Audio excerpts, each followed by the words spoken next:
Hello and welcome. I am so glad you have decided to join me tonight for a quiet exploration of the heart and the mind. Tonight, we are going to look at one of the most mysterious and beautiful experiences of the human condition, the science of attraction. We often think of a crush or that sudden spark of interest as something purely magical, something that exists only in poems and songs. But beneath those fluttering feelings is a world of fascinating, gentle science, a series of quiet signals and chemical whispers that happen deep within us. Before we begin our journey into the chemistry of why we feel drawn to others, I want you to take a moment just to arrive here in this space. Allow your shoulders to drop away from your ears. Feel the weight of your body against the mattress, fully supported and safe. If you need to adjust your pillow or pull the covers a little higher, please do that now. There is no rush at all. Everything we discuss tonight is meant to flow like a slow, steady stream, carrying you toward a deep and restful sleep. Your only task is to listen, to breathe, and to let your thoughts soften. As you settle in and let the day's tension melt away, if you find that these nightly science stories help you find your way to rest, you might consider subscribing to our channel. It is a gentle way to ensure we can meet here every night in this quiet space. Liking the video also helps support our peaceful mission, allowing others who are searching for a calm way to learn and drift off, to find their way to us. Thank you for being a part of this community of rest. Now, let us leave the world outside your door. Let the sounds of the room and the lingering thoughts of your to-do list fade into the background. We are moving inward now, away from the physical space of your bedroom and into the vast, intricate landscape of your own mind. Imagine, for a moment, the billions of neurons within you firing in soft, rhythmic patterns like distant stars in a midnight sky. It is here, in the quiet architecture of the brain, that the story of attraction truly begins. We often think of a crush as a sudden wave of emotion that washes over us, but it's actually a masterpiece of biological engineering. While you are resting, your brain is a marvel of activity, constantly processing the world. When it comes to the people we meet, there is a silent, sophisticated process happening behind the scenes, long before we are even aware of it. Let us begin to look at how that process unfolds, starting with the very first moment two paths cross. To understand the spark of a crush, we might look at the brain not as a poet, but as a very quiet, very efficient investigator. We often use the word chemistry to describe that pull we feel toward someone, but before the chemicals even begin to flow, there is a process at work, a sophisticated biological sorting algorithm. Think of this not as something mechanical or code, but as a gentle, rhythmic filing system. It is a series of silent, ancient questions that your subconscious asks whenever a new person enters your field of vision. It is a search for harmony, for safety, and for a sense of belonging. Your brain is essentially a master of patterns, and it is always looking for the one that feels like a missing piece of a puzzle. The most incredible part of this internal investigation is just how quickly it occurs. You might feel like a crush develops over days or weeks, but the foundation is laid in an instant. Scientific studies have shown that the brain processes initial attraction in about 1/10 of a second. In less time than it takes for a single raindrop to hit the surface of a still pond, your brain has already performed a complex evaluation. It has gathered data on health, personality, and even genetic compatibility, all before your conscious mind has even registered the person's presence. It is a silent, lightning-fast recognition, a whisper from the primitive parts of your mind saying, "Pay attention. This one is special." As you listen to the sound of my voice, I invite you to take another slow, easy breath. Fill your lungs with the cool, quiet air of the evening, and as you let it out, feel your body sink a little deeper into the softness of your bed. Imagine, if you will, that your brain is a quiet, glowing map in the darkness. See the neural pathways as delicate, golden lines of light, pulsing with a soft, steady rhythm. This map is your inner guide, a landscape of wisdom that has been shaped by millions of years of evolution. It is calm, it is certain, and it is always working to find the connections that will bring you joy and comfort. In this vast, glowing map of the mind, the first area to light up during this process is the one dedicated to our senses. While attraction eventually involves the whole self, our hearts, our memories, and our dreams, it almost always begins with a single, silent observation. It starts with the way we perceive the world around us, and specifically with the most immediate and powerful window we have, the sense of sight.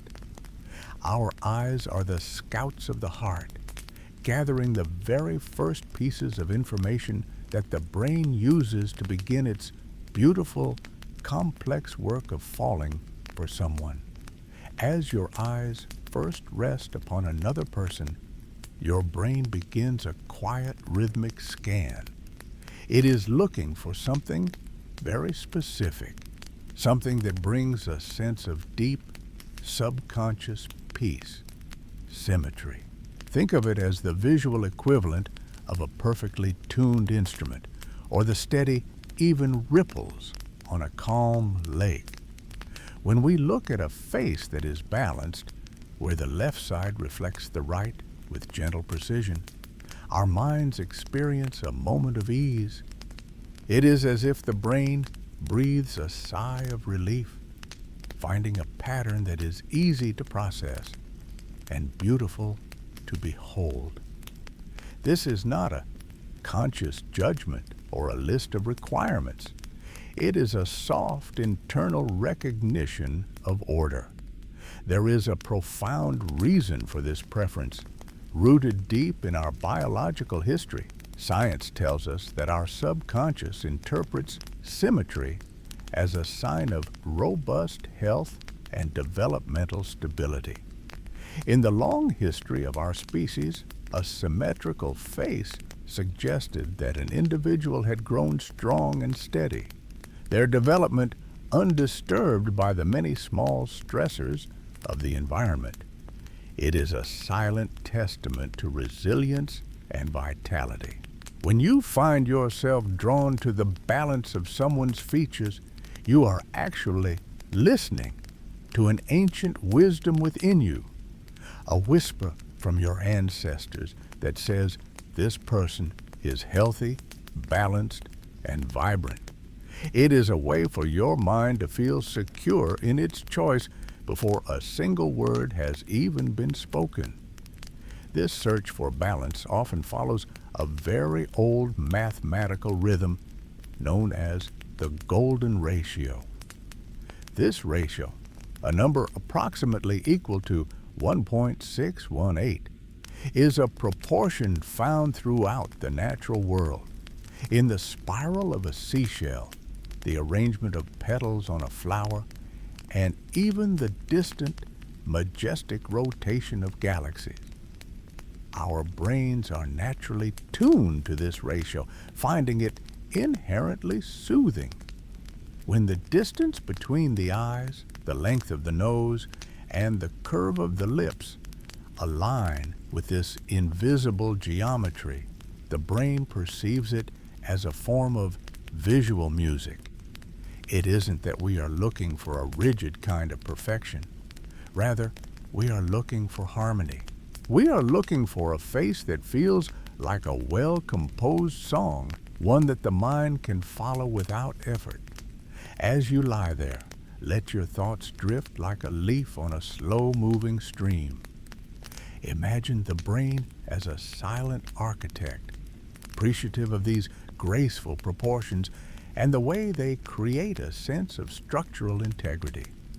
This appreciation for symmetry is one of the many ways your mind seeks out stability in a complex world. It is a pursuit of equilibrium that allows your focus to soften and your interest to bloom. But symmetry is only the beginning of this visual journey.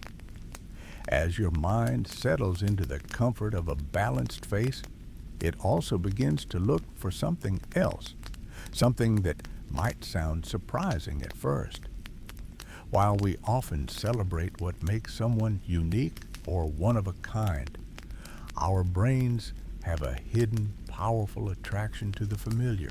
Beyond the perfect balance of symmetry lies a concept called averageness, which in the world of biology carries a very different and much more comforting meaning than we might expect. It is the brain's way of seeking out the safety of the collective, moving from the specific lines of a single face toward a much broader sense of recognition and ease. In the quiet landscape of the mind, where thoughts begin to soften and blur, we find that the brain has a very specific way of defining what is pleasing. While we often think of attraction as a search for someone unique or one of a kind, the biological truth is quite different.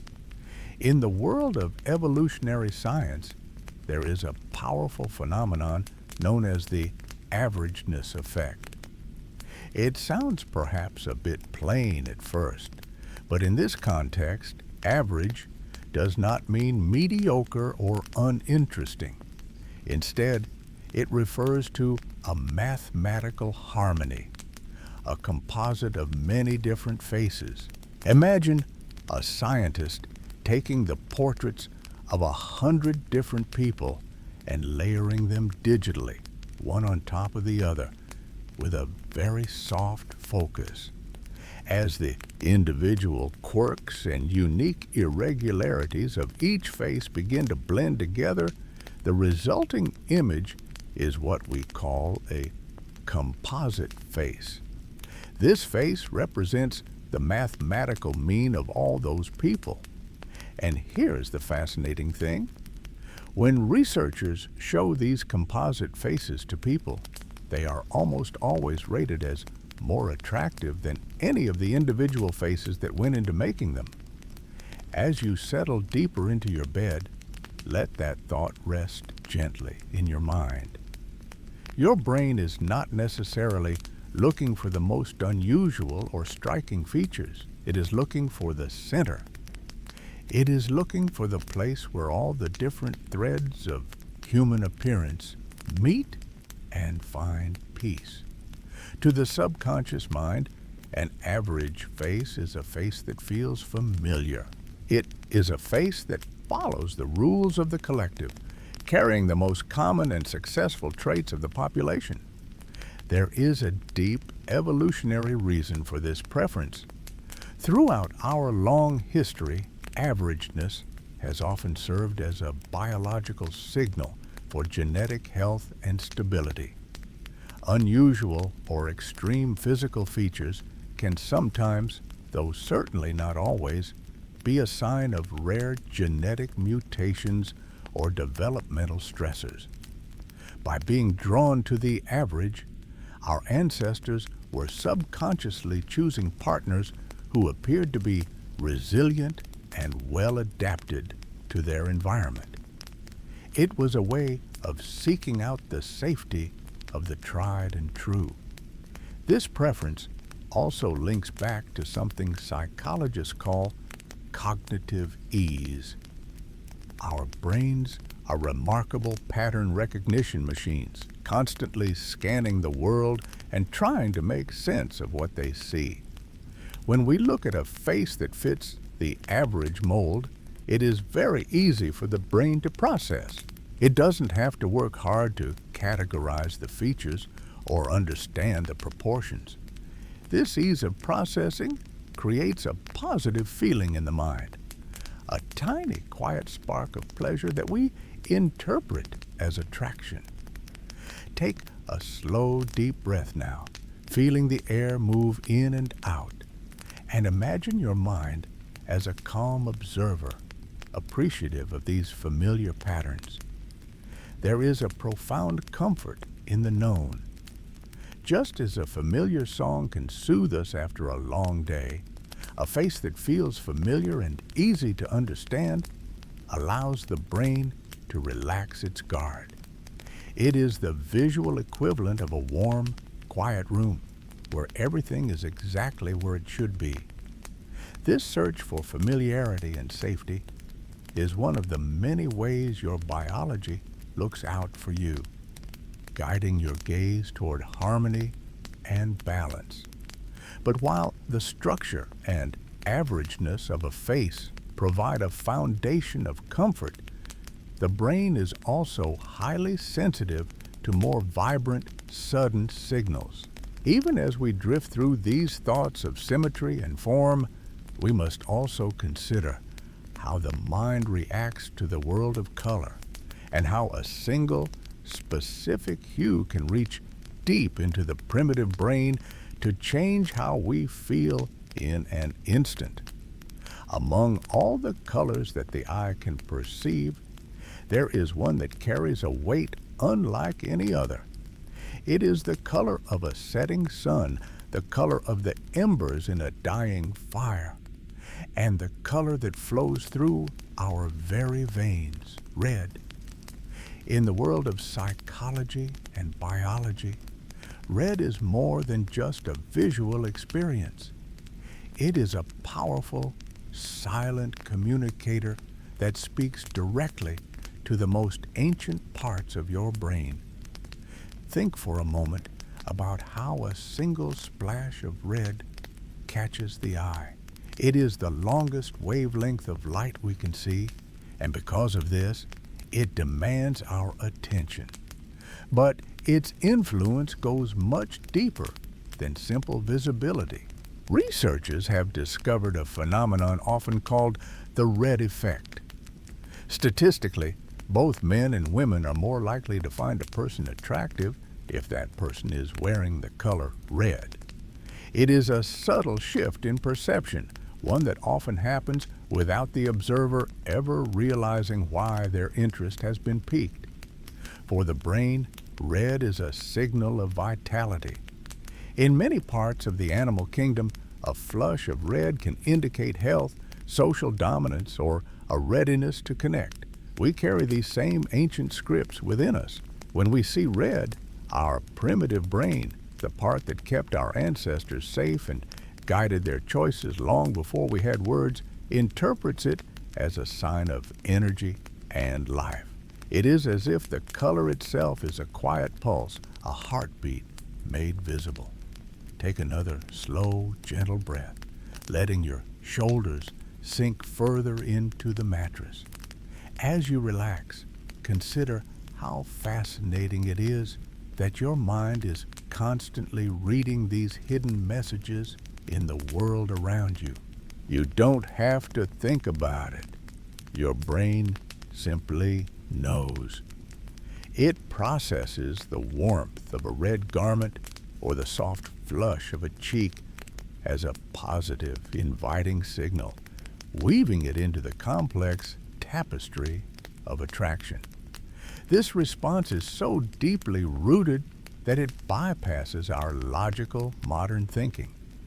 It is a short cut, a way for the brain to make a quick, favorable assessment based on a biological cue that has existed for millions of years.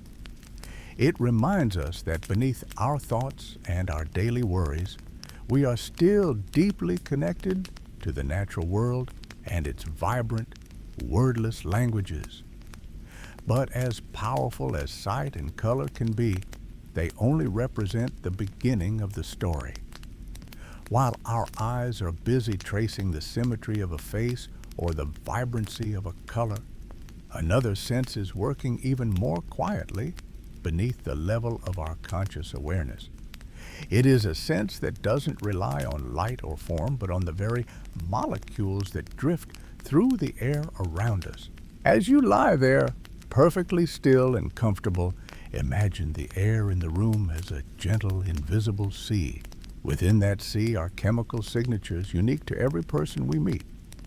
We are about to move from the world of what we can see to the mysterious, hidden world of scent, the most invisible and perhaps the most honest sense of all. There are secrets carried in the air that your nose understands long before your mind does, guiding you toward connections that are written in the very code of your biology. Imagine for a moment that every person you meet carries a unique, invisible signature, a biological perfume that tells a story about who they are at the deepest cellular level. While our eyes are occupied with colors and shapes, our sense of smell is busy reading a complex code known to scientists as the major histocompatibility complex, or MHC. This is a large group of genes that plays a vital role in our immune system, helping our bodies recognize and fight off intruders. But what is truly fascinating is that these genes also influence our natural body scent. It is a quiet, chemical whisper that travels through the air, carrying information about our internal defenses. Research has shown that we are often subconsciously drawn to the scent of people whose immune system genes are significantly different from our own. It is as if our noses are searching for a missing piece of a puzzle, looking for a partner whose biological strengths complement our own. In famous studies involving something as simple as a worn t-shirt, participants consistently ranked the scents of people with different MHC profiles as more pleasant and attractive. They weren't looking for a specific fragrance. They were responding to a deep-seated biological drive for diversity. By being attracted to someone with a different immune system, nature is guiding us toward creating a more robust and varied genetic heritage. This genetic diversity is a way of ensuring that future generations have the best possible chance at health and resilience.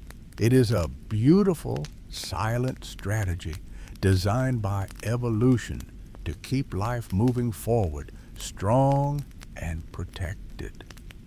As you lie there, feeling the weight of your body against the bed, let yourself appreciate the quiet wisdom of your own biology.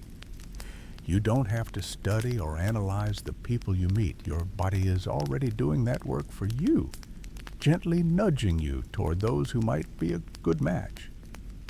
It is a comforting thought that your very cells are looking out for you, seeking balance and harmony in the world of others. Take a slow, deep breath in through your nose, noticing the coolness of the air as it enters, and then let it out with a soft sigh. The world of scent is far more than just a tool for biological survival. It is also a bridge to our deepest feelings. Because of the way our brains are wired, a single scent can do more than just signal compatibility. It can unlock a vault of memories and emotions that have been tucked away for years. This invisible sense is unique among all our others. While sight and sound must pass through many filters before they reach our conscious mind, scent has a direct, private path to the parts of the brain that feel and remember. It is why a certain smell can suddenly make you feel safe, or why the scent of a new person can feel strangely familiar, like a memory you haven't lived yet.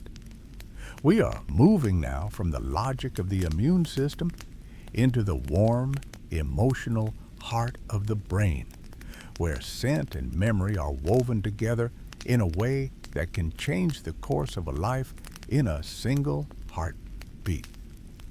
The brain is a complex landscape of pathways and gates, but there is one sense that travels a road unlike any other.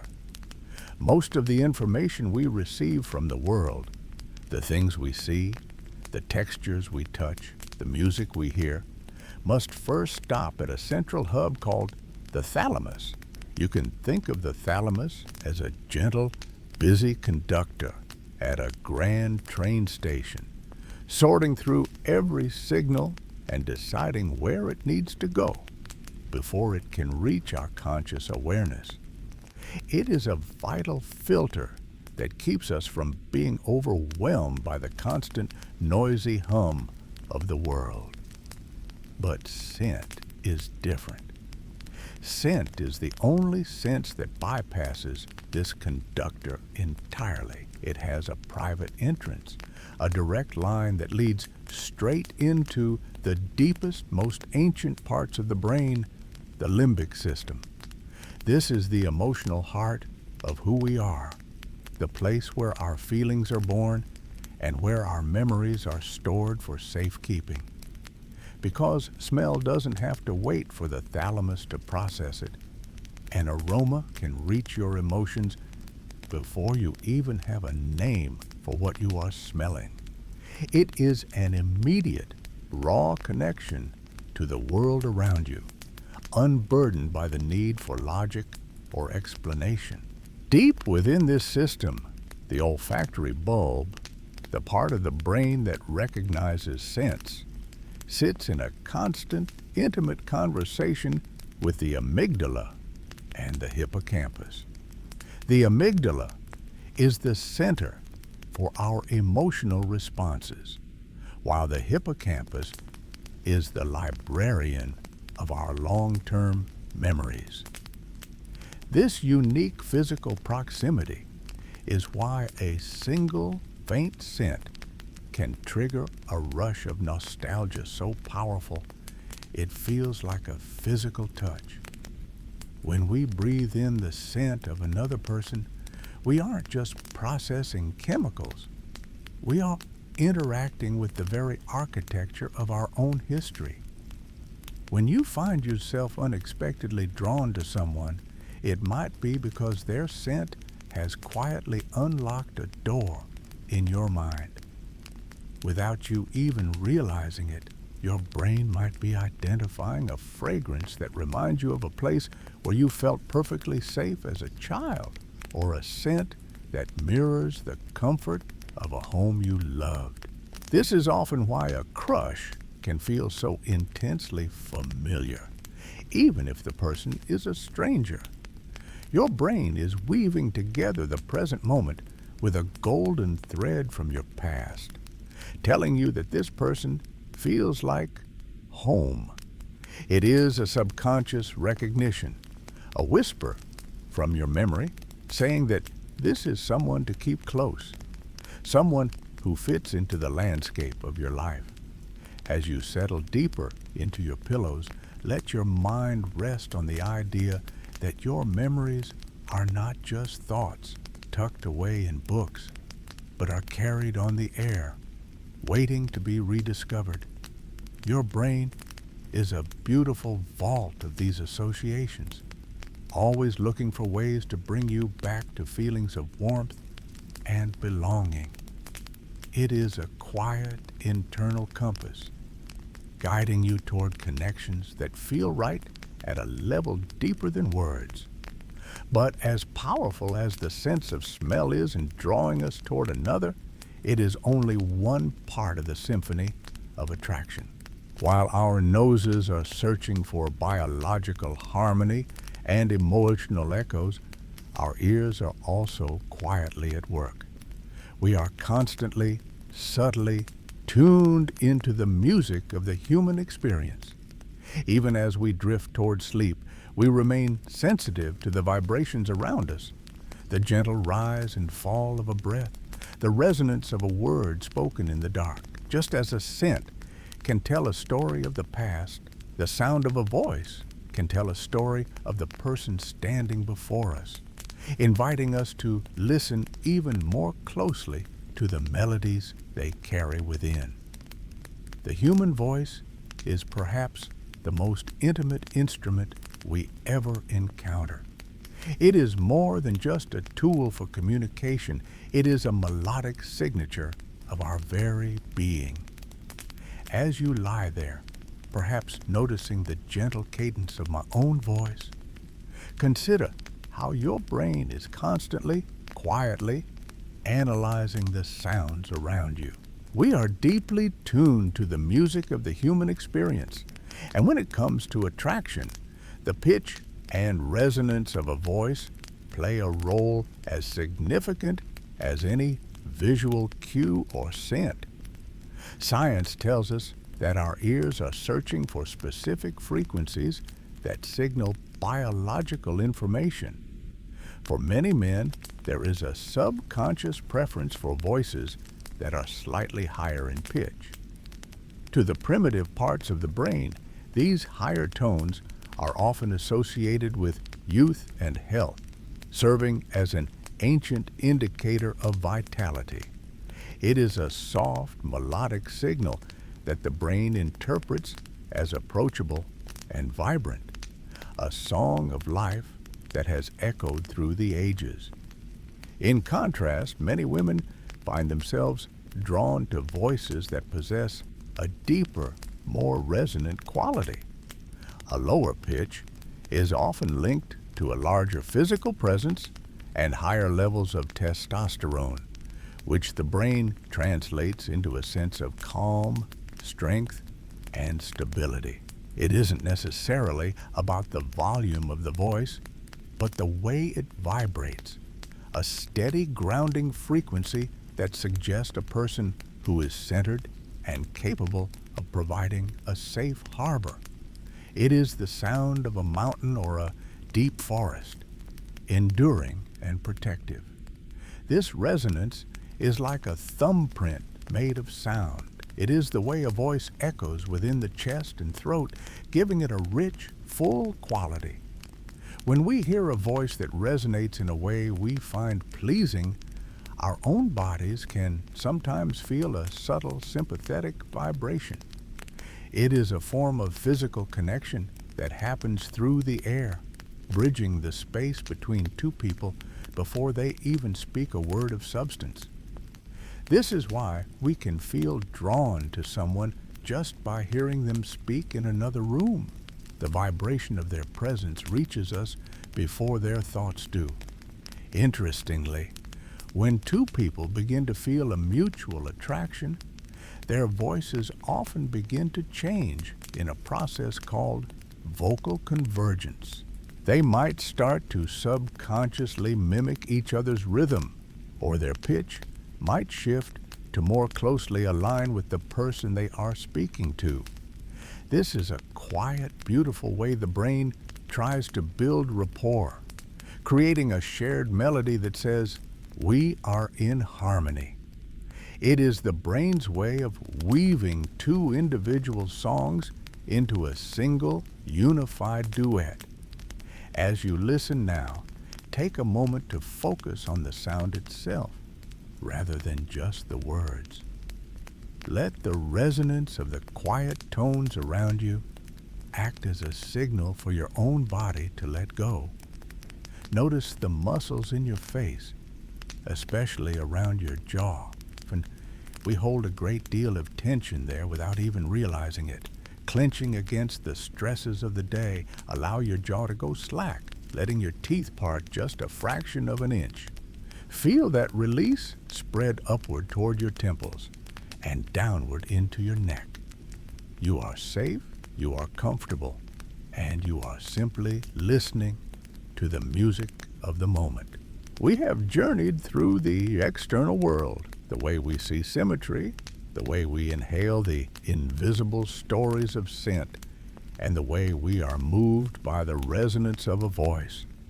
But as these external signals are gathered by our senses, they are sent deep into the hidden laboratories of the mind.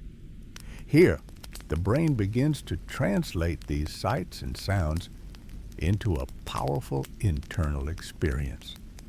It starts to mix a complex and potent chemical cocktail, a series of reactions that move us from simple observation into the vivid, often overwhelming world of a new crush.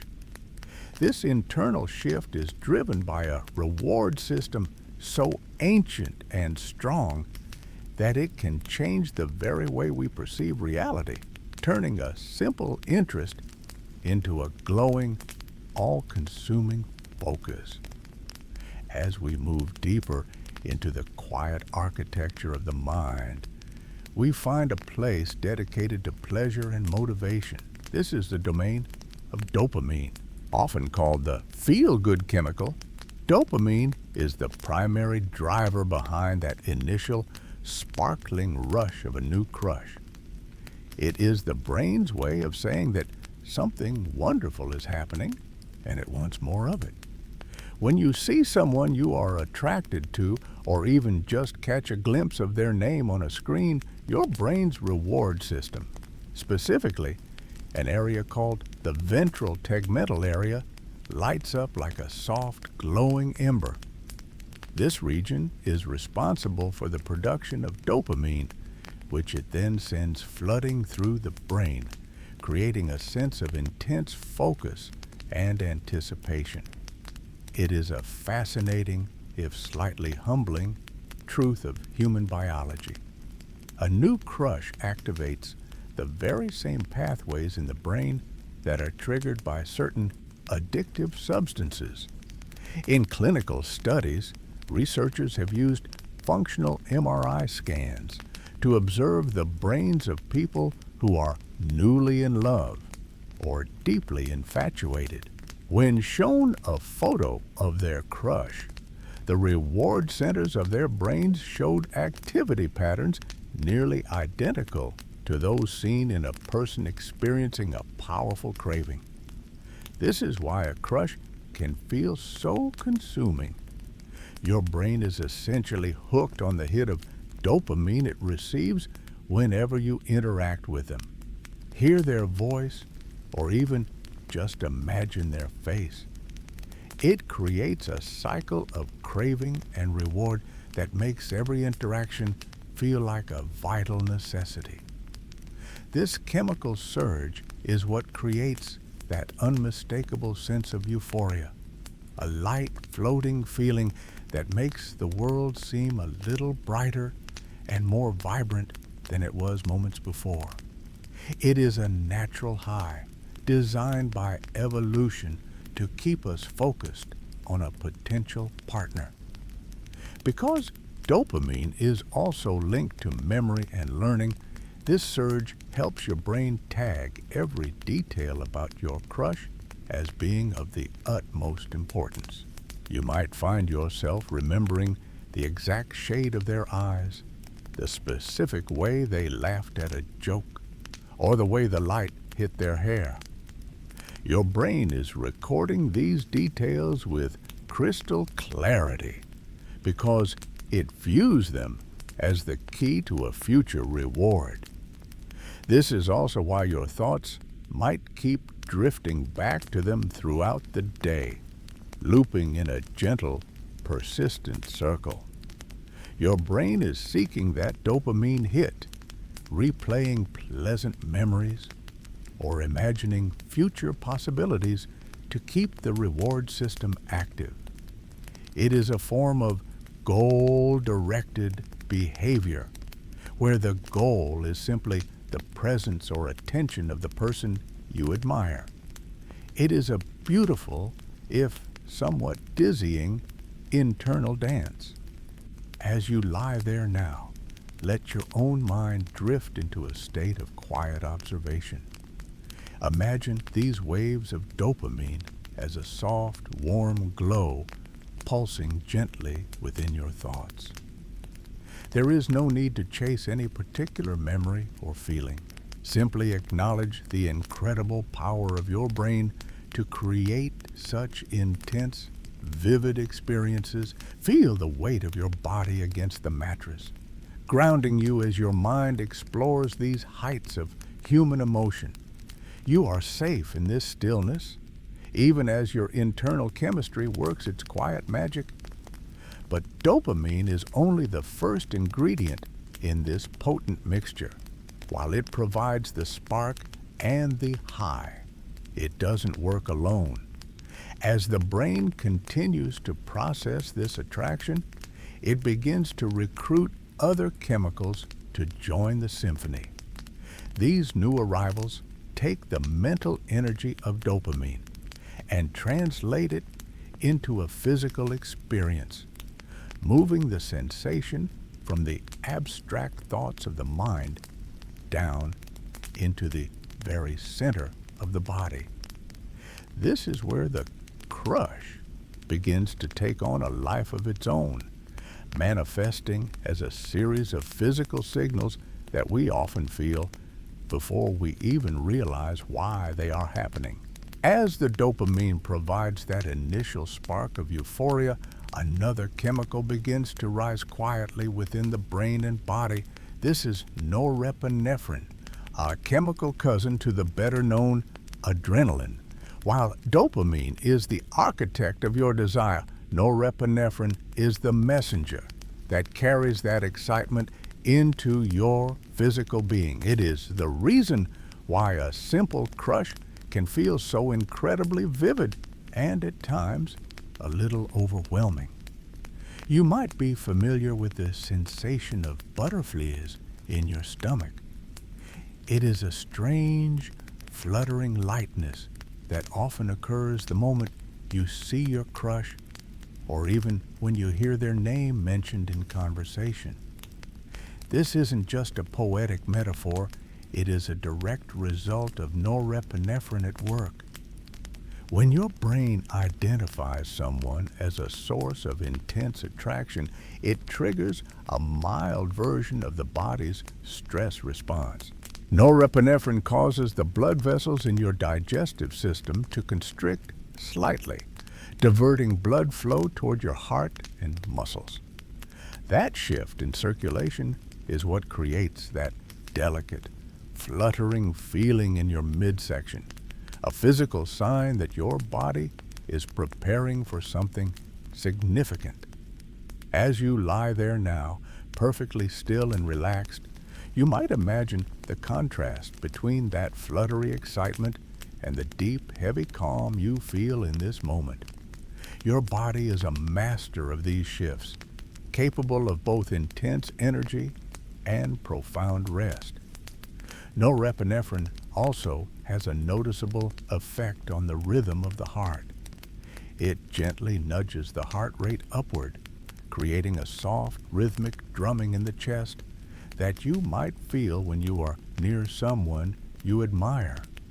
Along with this, it can cause the sweat glands in the palms of your hands to become more active, leading to that classic symptom of a new crush, slightly damp or sweaty palms. These are the same mechanisms the body uses during moments of high stakes or even fear. But the context of attraction transforms the experience entirely. The brain is an incredibly observant organ, and it is constantly monitoring these internal signals. When it detects the racing heart, the shallow breath, and the heightened alertness caused by norepinephrine, it performs a fascinating piece of logic. It looks at the person in front of you and says, My heart is beating fast. My palms are warm, and I feel incredibly alert. Therefore, I must be deeply interested in this person. In psychology, this is often referred to as the attribution of arousal. Your brain uses your body's physical reactions as evidence to confirm just how much you like someone. It takes these ancient survival signals and reinterprets them as a sign of intense romantic attraction. This chemical surge keeps you in a state of hyperarousal, which is why you might find it difficult to sleep or eat when a new crush is at its peak. You feel energized, focused, and vibrantly alive. Your pupils might even dilate slightly, a subtle signal that your brain is trying to take in as much visual information about the other person as possible. Take a slow, deep breath in, feeling the air fill your lungs, and then let it out even more slowly. Notice how your heart remains steady and calm in the safety of your room. While the biology of a crush is designed to stir us up, the biology of rest is designed to smooth everything back down. As the heart finds its steady beat and the norepinephrine performs its intricate dance, the brain begins to transition into a new phase. This physical excitement, while exhilarating, is often just the beginning of a deeper mental shift. The high energy of the racing heart phase eventually begins to weave itself into the very fabric of our thoughts, leading us into a period where the person we admire starts to occupy more and more of our mental landscape. This transition marks the point where a simple attraction begins to feel like something much more persistent, as the brain's chemistry shifts once again, moving from the physical thrill of the body into the quiet, looping pathways of the mind. As the excitement of that racing heart begins to settle into a steady, quiet rhythm, you might notice that your thoughts start to take on a life of their own. Even when you're away from the person you admire, and even as you lie here in the stillness of the night, your mind may find itself drifting back to them over and over again. This persistent, almost magnetic pull of the mind is not just a trick of the imagination. It is driven by a very specific shift in your brain's chemistry. It is the phase of attraction where the physical thrill of the body begins to weave itself into the quiet, looping pathways of the mind. In the early stages of attraction, something very specific happens to a chemical called serotonin. We often think of serotonin as the feel-good hormone that helps us feel stable, calm, and content. It is the chemical that keeps our moods balanced and our thoughts moving smoothly from one topic to the next. However, when we fall into the depths of a new crush, our serotonin levels actually begin to drop. This dip in serotonin is a fascinating biological paradox. While dopamine and norepinephrine are surging to make us feel energized and euphoric, the drop in serotonin creates a sense of mental hunger. Scientists who study the brain have discovered a remarkable parallel during this phase. They found that the serotonin levels in the brains of people experiencing a new intense crush are remarkably similar to the levels found in people with obsessive-compulsive disorder. This doesn't mean that a crush is an illness, of course. Rather, it explains the obsessive nature of romantic interest. When serotonin levels are low, the brain loses some of its ability to move on from a specific thought. Instead of moving from one idea to another, the mind begins to loop. Imagine your thoughts as a gentle stream. Usually, the water flows freely over the stones, moving ever forward. But during a crush, the drop in serotonin creates a small, swirling eddy in the stream. Your thoughts circle back to the same place, the way they laughed, the color of their eyes, or the specific way they said your name. This looping is the brain's way of ensuring that this new important person remains at the very center of your awareness.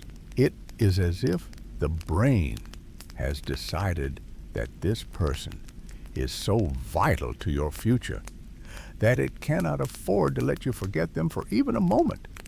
This mental repetition serves a deep evolutionary purpose. By keeping the person in your mind's eye, your brain is practicing for the future, analyzing every interaction and building a mental map of who this person is. It is a form of deep focus that helps us navigate the complexities of a new connection. As you lie here, let your own thoughts be as light as feathers. If they loop, let them loop softly, like a lullaby that repeats a comforting melody. You're safe in the knowledge that your brain is simply doing its work, organizing your world and prioritizing the things that matter most. This persistent focus is a bridge, leading us away from the purely physical sensations and toward the complex architecture of what we call the social brain. As our thoughts continue to circle and settle, this intense focus begins to change not just what we think about, but how we perceive the world around us, subtly altering our judgment and preparing us for a deeper kind of connection. This persistent focus we've been exploring, this gentle looping of thoughts, is only one part of the brain's transformation during the early stages of attraction.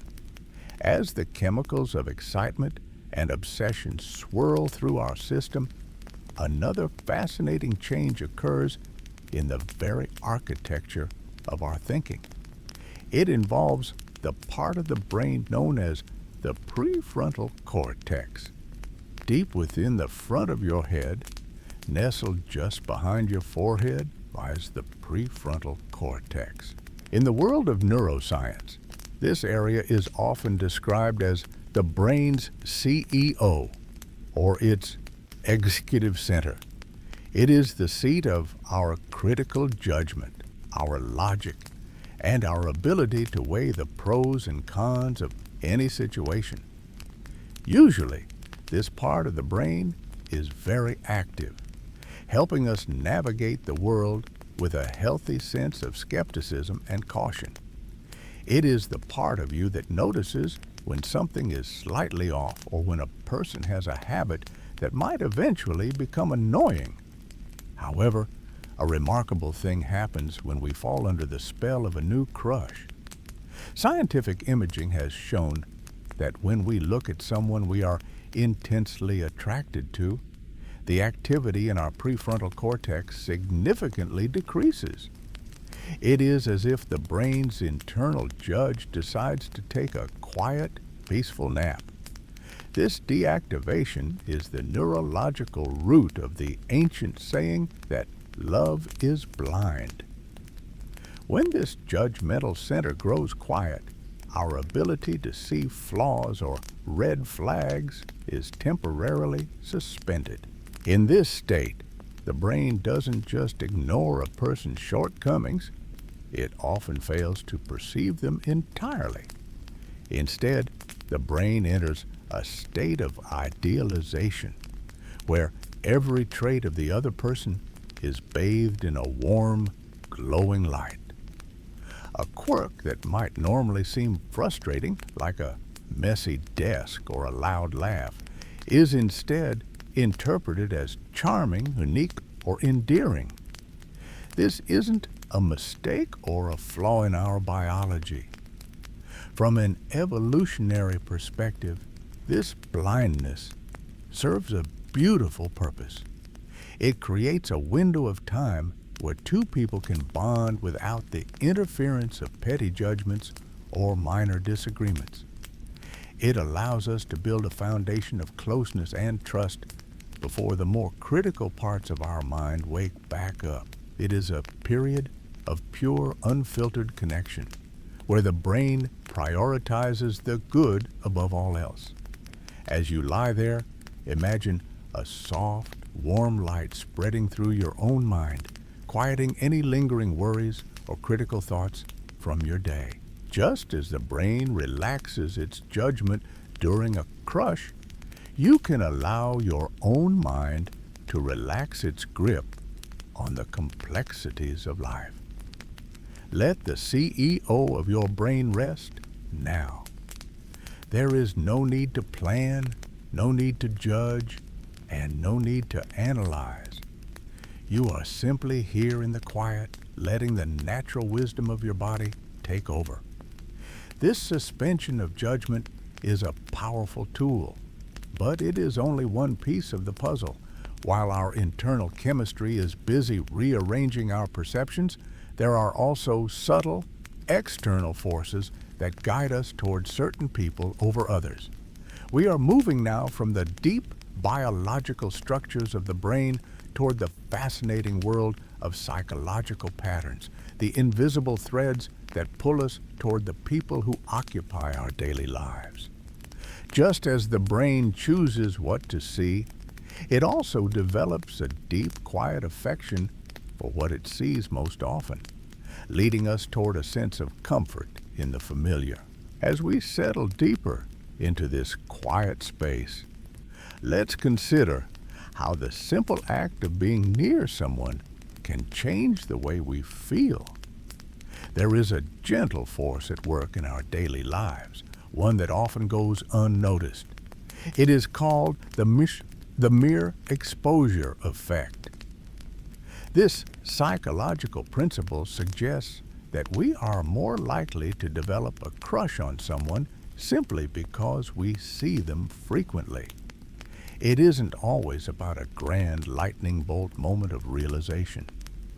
Often, it is a slow, quiet blooming of affection that happens over days, weeks, or months of shared space.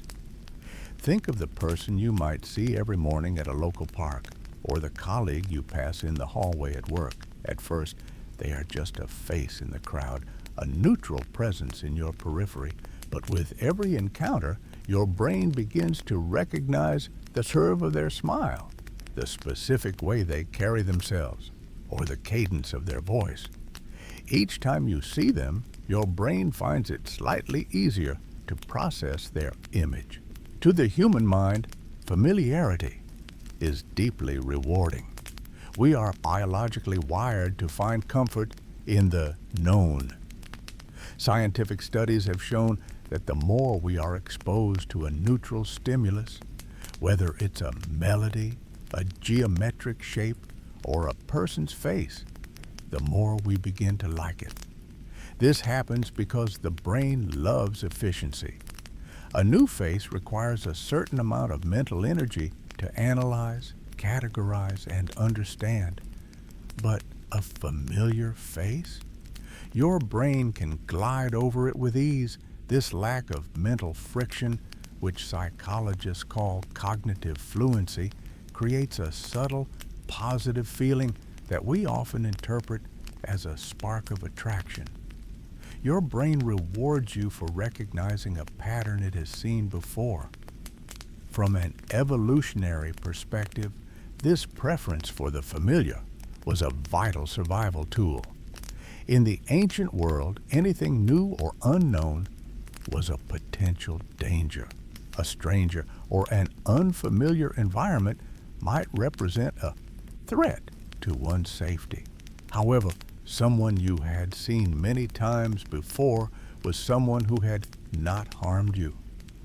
Familiarity was a shorthand for safety. Even today, in our modern world, that primitive part of our brain still whispers that the person we see every day is a safe harbor, making us more likely to open our hearts to them. Take a slow, deep breath now and feel the weight of your body against the mattress. Just as your brain finds peace in the familiar, steady rhythm of your breathing, it finds a quiet joy in the familiar patterns of the people who inhabit your life. There is a profound sense of security in knowing what to expect. While the unknown can be exciting and stimulating, it is the known that allows the nervous system to truly relax and settle. This comfort in familiarity often acts as the fertile soil where a crush begins to grow. It is why so many romances blossom in schools, offices, or shared community spaces. We are drawn to the people who become part of the background music of our lives. But as we move closer to these familiar faces, we often find that it isn't just their presence that draws us in. We begin to look for something deeper, a reflection of ourselves. We are moving now from the simple comfort of proximity to the intriguing way our brains seek out mirrors in others, exploring the age-old question of whether opposites really do attract, or if we are actually searching for a soul that speaks our own language. We often hear the old saying that opposites attract. It's a theme that populates our stories and our songs. The idea of two vastly different worlds colliding to create a perfect, unexpected whole. It's a beautiful thought, one that suggests a sense of balance, like the pieces of a puzzle that look nothing alike but fit together perfectly. However, when we look closely at the science of the heart and the quiet patterns of the mind, we find a different story. As you settle deeper into your pillows, let's explore the reality of what draws us toward another person. In the vast majority of cases, the brain isn't actually looking for its opposite. Instead, it is searching for a reflection. Psychologists have found that we are statistically far more likely to develop a crush on someone who shares our fundamental values, our personality traits, and even our sense of humor. This isn't just a coincidence, it's a deeply rooted biological and psychological preference known as assortative mating. It is the subconscious drive to find a partner who is like us in ways that matter most. Think of it as a form of social and emotional harmony. When you meet someone who shares your outlook on the world, your brain experiences a profound sense of relief. There is less friction, less need for translation. You speak the same internal language. This similarity provides a sense of validation. It tells your brain that your way of seeing the world is right because someone else sees it that way too. This validation releases a gentle, steady stream of neurochemicals that make us feel safe and understood. This matching happens on many levels, some of which we might not even realize. We tend to be drawn to people with similar levels of education, similar career goals, and even similar levels of what researchers call physical attractiveness. While we might admire someone who seems out of our league, we are most often drawn to those whose physical presence feels like a natural match for our own. It's a quiet internal calculation the brain performs to ensure a sense of balance and stability. While an opposite personality might provide a brief spark of excitement or curiosity, it is similarity that provides the enduring warmth. A quiet person might be fascinated by someone loud and outgoing for a moment, but over time, the brain often craves the peace of shared silence. We are looking for a soul that resonates at the same frequency as our own. As you breathe in and out, imagine your mind as a calm, clear pool of water. When someone similar to you enters your life, it's like a pebble being dropped into that pool, creating ripples that move in perfect sync with your own. There is no turbulence, only a whitening circle of connection. Take a moment to appreciate the comfort of that thought, that we are drawn to what is familiar, what is safe, and what reflects the best parts of ourselves. But the brain's work doesn't stop once it finds this sense of similarity. In fact, once the brain decides it likes what it sees, it begins to play a fascinating trick on our perception. It starts to fill in the gaps, assuming that because one part of the person is wonderful, the rest must be too.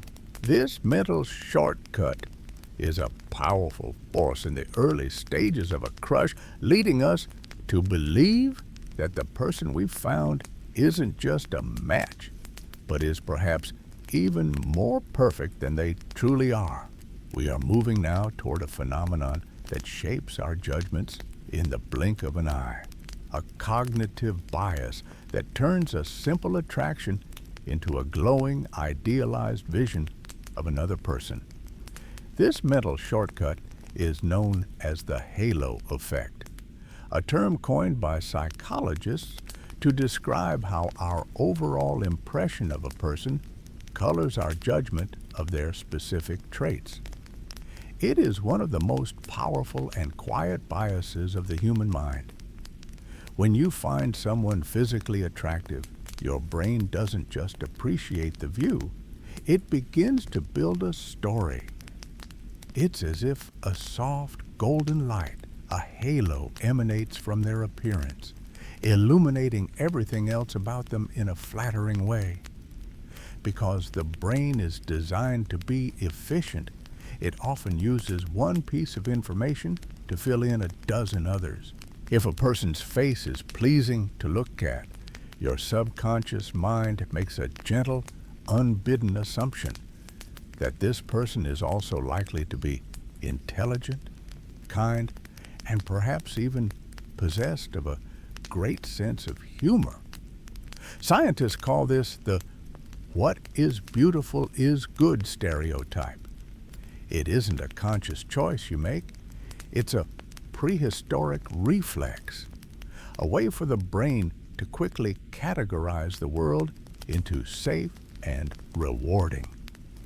In studies, researchers have found that people consistently rate attractive individuals as more sociable, more capable, and more virtuous, even when they have no evidence to support these claims. It's as if the visual pleasure of seeing them acts as a sort of emotional currency, giving them a head start in our estimation of their character. This is why, in the early stages of a crush, everything they do seems imbued with a certain grace. A clumsy joke is seen as charmingly quirky. A moment of forgetfulness is viewed as a sign of a brilliant, preoccupied mind. The halo filters out the rough edges, leaving only a glowing, idealized version of the person before us. As you lie there, let your mind drift over the idea of these invisible filters. We all carry them. They are the brain's way of simplifying a complex world, of making the act of connecting with another person feel effortless and magical. Your mind is simply trying to find the light, to focus on the beauty it has discovered. It is a protective, hopeful mechanism, even if it isn't always perfectly accurate. Take a slow, deep breath now, feeling the air move gently in and out. Notice how your body feels supported, how the weight of the day is slowly being replaced by a sense of lightness. Just as the brain uses these visual shortcuts to understand others, it also relies on much older, deeper maps to guide our hearts. While the halo effect happens in an instant, there are other patterns, blueprints for connection, that were drawn long before we ever met our current crush. These patterns were etched into our minds when we were very small, during a time when love wasn't about attraction, but about survival and safety. To truly understand why we feel drawn to certain people, we must look back at the very beginning of our journey, to the quiet moments of our earliest years. These deep-seated maps in our minds are often referred to by psychologists as our attachment styles. It is a fascinating area of study that suggests the way we were cared for as infants creates a permanent internal working model for every relationship that follows. Imagine your very first experiences of being held, being fed, and being comforted. In those quiet, formative moments, your infant brain was busy taking notes, learning what to expect from the people around you. It was building a blueprint for what love looks like, feels like, and sounds like. As you rest your head on your pillow, consider how this blueprint might still be guiding you today. If your early caregivers were consistent and responsive, your brain likely developed a secure attachment style. You learned that people are generally reliable and that it is safe to be close to others. When you develop a crush, you likely feel a sense of hope and a balanced desire for connection. However, many of us carry different blueprints. If care was unpredictable or inconsistent, the brain may have developed an anxious attachment style. This creates a deep-seated need for reassurance and a heightened sensitivity to any sign of distance or rejection. For an anxious heart, a crush can feel incredibly intense, almost consuming, as the brain searches for the security it craved long ago. On the other hand, if early care was distant or intrusive, the brain might have learned to protect itself through an avoidant attachment style. In this model, intimacy can feel overwhelming or even threatening. A person with this style might feel a spark of attraction, but as soon as the connection becomes real, their subconscious mind may try to pull back, viewing self-reliance as the only true form of safety. The most intriguing part of this science is who we choose to focus our affection on.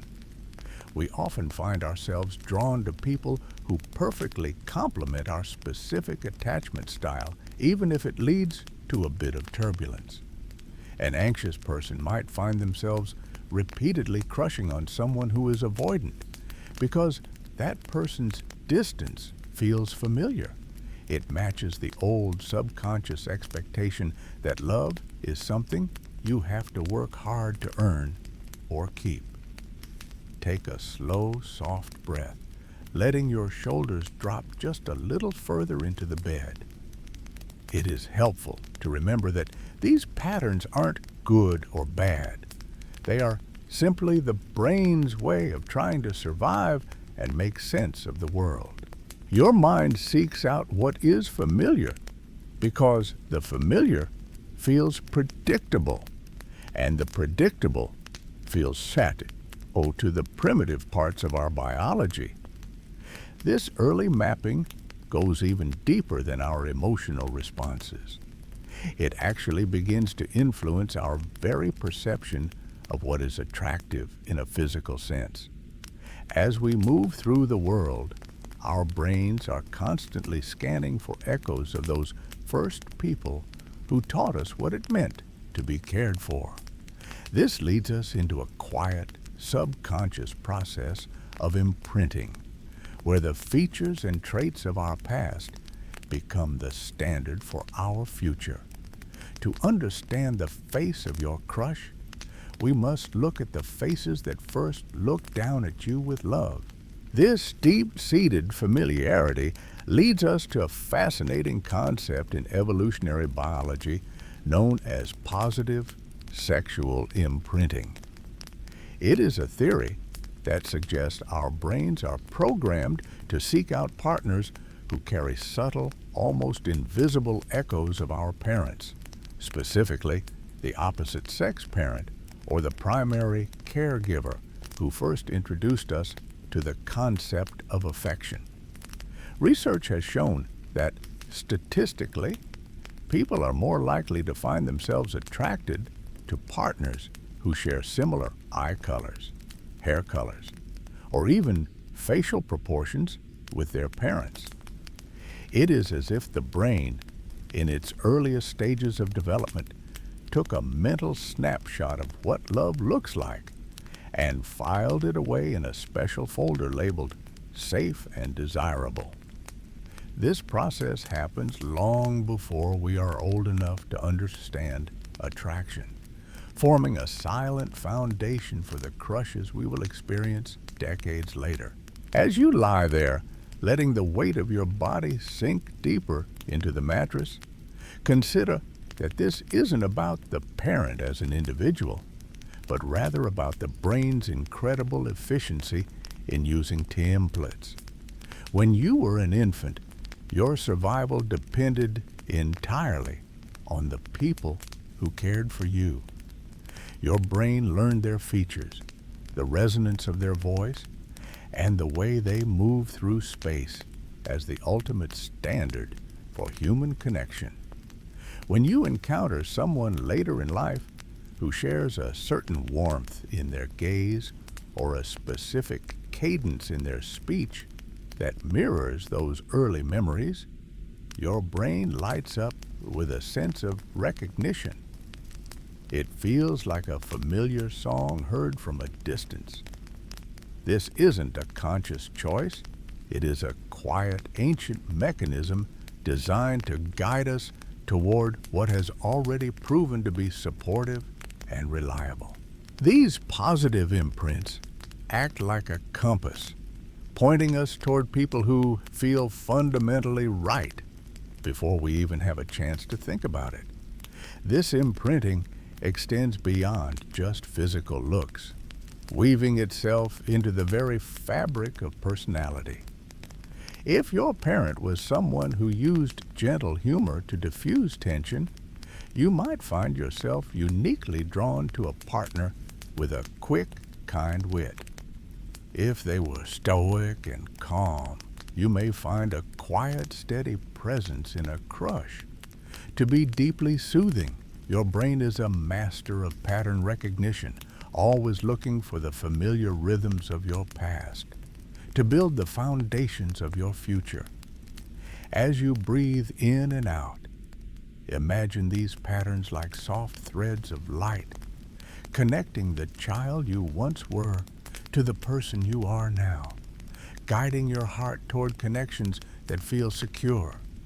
This internal blueprint provides a sense of continuity in a world that can often feel vast and chaotic. While these deep-seated templates help us choose who to focus on, the actual dance of attraction is not just about who someone is, but how they move in your presence. Once the brain has identified a potential match based on these silent historical cues, it begins to pay close attention to the physical conversation happening in the present moment. It moves from the static features of a face to the living, breathing language of the body.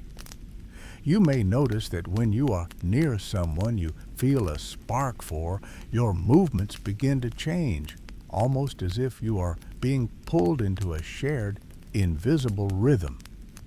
This subtle shift is where the brain's social intelligence truly begins to shine, using the body as a bridge to create a deeper sense of connection, moving from the why of attraction to the how. We begin to see how our bodies speak to one another in a language beyond words. In the quiet of a shared moment, you might notice something curious and beautiful. As you sit across from someone you are drawn to, your body begins to participate in a silent, slow-motion dance. If they rest their chin on their hand, you might find your own hand drifting upward to mirror the gesture. If they lean back and exhale a soft laugh, your own shoulders might relax in unison. This is not a conscious performance, but a deep, instinctive harmony known as mirroring. It is one of the most powerful ways our brains build a bridge to another person, creating a sense of rapport that exists entirely beneath the level of spoken language. Imagine the soft, rhythmic nature of this coordination.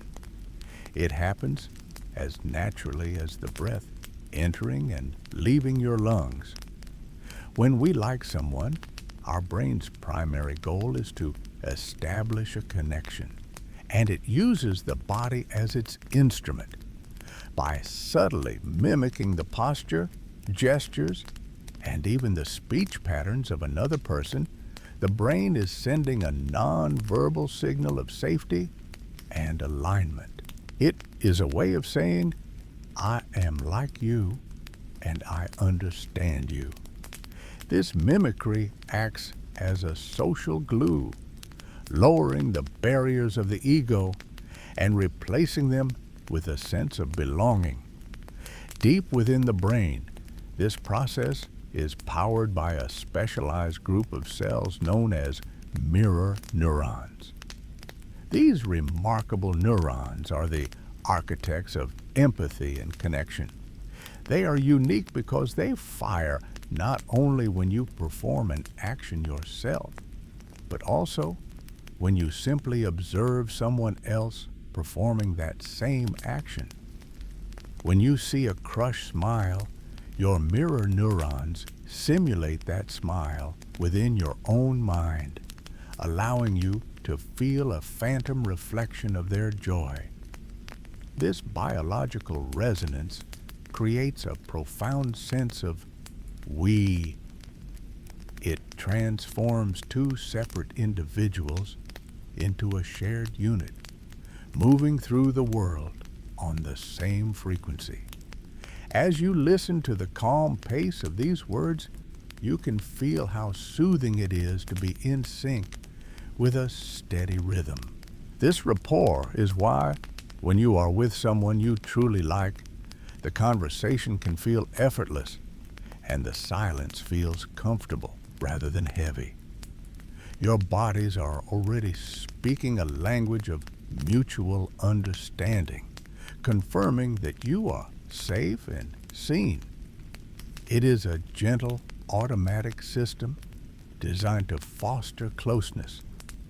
However, as sophisticated as this system is, the brain is also prone to some very interesting shortcuts.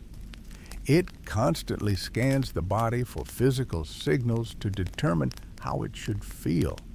But sometimes, the context of those signals can get tangled. A racing heart or a quickened breath can be a sign of many things, and the brain, in its constant quest to make sense of our world, can sometimes take a physical sensation from one experience and apply it to another. This curious crossover between our physical state and our emotional heart leads us to a fascinating phenomenon: how the brain can sometimes mistake a moment of intensity or even fear for the spark of a new attraction. This phenomenon is beautifully illustrated by a famous piece of research often called the bridge study. To understand it, imagine for a moment two very different paths. One is a solid, low wooden bridge over a quiet, shallow stream. It feels sturdy and safe beneath your feet, and as you walk across, your pulse remains steady and calm. The other is a high, narrow suspension bridge swaying gently in the wind, suspended hundreds of feet above a rushing rocky river. In this classic study, researchers found that people who crossed the high, shaky bridge were significantly more likely to find someone they met on the other side attractive compared to those who crossed the low, steady one. The reason for this is as simple as it is fascinating. When you are on that high bridge, your body reacts to the height and the movement. Your heart beats a little faster, your breath becomes a bit more shallow, and a small, quiet spark of adrenaline moves through your veins. These are the physical markers of a mild stress response, the body's natural reaction to a little bit of danger. However, when you step off the bridge and immediately encounter someone new, your brain performs a subtle sleight of hand. It looks for a reason for those lingering physical sensations. Because the person is standing right there, the brain mislabels the racing heart of fear as the racing heart of attraction. It tells itself a story. I feel this excitement because of this person. This is known in psychology as the misattribution of arousal. It suggests that our emotions are not always independent of our surroundings. They are a dialogue between our body and our environment. The brain is a master interpreter, but in moments of intensity, it can easily blend the two. It is why sharing a thrilling experience, like a fast-paced movie, a long walk in the brisk evening air, or even a deep conversation in a new place, can make a bond feel stronger and more immediate. The brain borrows the energy of the environment and uses it to fuel the fire of a new crush. As you rest now, you can feel how different this is from the state you're in. Consider how gently your own heart is beating. There is no need for high bridges or swaying paths here, only the quiet, steady rhythm of your breath as it moves in and out. Your brain is no longer searching for reasons to be alert or excited. It is settling into a state of deep, restorative calm. And in this stillness, we can see that while excitement can start a flame, there are even more powerful, more peaceful ways that the brain decides who to care for. Sometimes the most irresistible quality a person can have isn't found in a thrilling situation or an ancient physical trait, but in a simple, profound realization that brings a sense of profound safety. We are often most drawn to those who show us, in their own quiet way, that they are drawn to us. In that quiet stillness, there is a very simple, very human truth that the brain holds close. While the thrill of a high bridge or a sudden spark can be exciting, there is something even more magnetic to the human mind, the feeling of being liked. It is a concept known in psychology as reciprocal liking, and it is one of the most powerful forces in the chemistry of attraction. Think of the brain as a cautious traveler. It is constantly scanning the environment for cues of safety and belonging. When we discover that someone finds us interesting, funny, or attractive, the brain's reward system, the same one that responds to a delicious meal or a beautiful sunset, lights up with a soft, steady glow. In fact, many psychological studies have shown that knowing someone is attracted to us is one of the single most reliable predictors of our own attraction toward them. It is as if the brain receives a formal invitation to let its guard down. This happens because, for the human brain, social rejection is processed in much the same way as physical pain. To avoid that pain, we are naturally drawn to situations and people where the risk of being turned away is low. When someone likes us, they are offering us a psychological safe harbor. The uncertainty of do they or don't they vanishes, replaced by a sense of validation. This validation releases a gentle wave of dopamine and oxytocin, making the other person appear even more appealing in our eyes. We begin to see their best qualities more clearly because our brain is no longer preoccupied with the anxiety of being judged. As you lie here, let yourself feel the weight of that safety. Imagine the warmth that comes from being completely accepted just as you are. There is no need to perform, no need to be anything other than yourself. Your heart can beat at its own natural, easy pace. You are safe, you are seen, and you are valued. Feel that sense of belonging spread through you from the top of your head down to your toes, like a soft light filling a room. It is a quiet, restful feeling to be appreciated. This preference for those who like us is a deeply embedded social strategy, but it is only one layer of the brain's complex sorting process. Even before we become aware of another person's feelings, or even our own, our subconscious is busy reading a different kind of map. Long before the modern world of conversations and shared interests, our ancestors relied on silent, physical signals to navigate the world.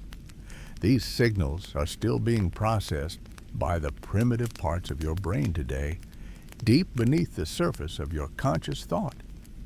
They are the ancient whispers of evolutionary biology, telling us stories about health and vitality through the simple geometry of the human body. As we drift deeper into the mechanics of the mind, we begin to see how the brain calculates attraction using the oldest measurements in nature. These ancient whispers of evolutionary biology speak to us in a language of shapes and proportions, a silent geometry that the brain has been practicing for millions of years. While we might think we are simply noticing someone's style or the way they carry themselves, deep within the primitive layers of the mind, a sophisticated biological calculator is at work. It is measuring lines, curves, and ratios with a precision that would rival any artist. This process is entirely subconscious, happening in the background of our thoughts like a soft, rhythmic hum. It is the brain's way of gathering information about a person's health and vitality before a single word is ever spoken. One of the most well-documented of these measurements is the hip-to-waist ratio. Across many different cultures and throughout history, the human brain has shown a consistent, subtle preference for a specific balance in the female form, a waist that is roughly 70% the width of the hips. To our conscious mind, this is simply a pleasing curve, a classic silhouette. But to the ancient parts of the brain, this ratio is a vital data point. It is interpreted as a sign of hormonal balance and reproductive health. It tells a story of a body that is well nourished and capable of sustaining life. Even now, as you rest in the stillness of your room, your brain carries this ancestral knowledge, a quiet understanding of the rhythms of life and the shapes that represent them. In a similar way, the brain scans the male form for its own set of geometric cues.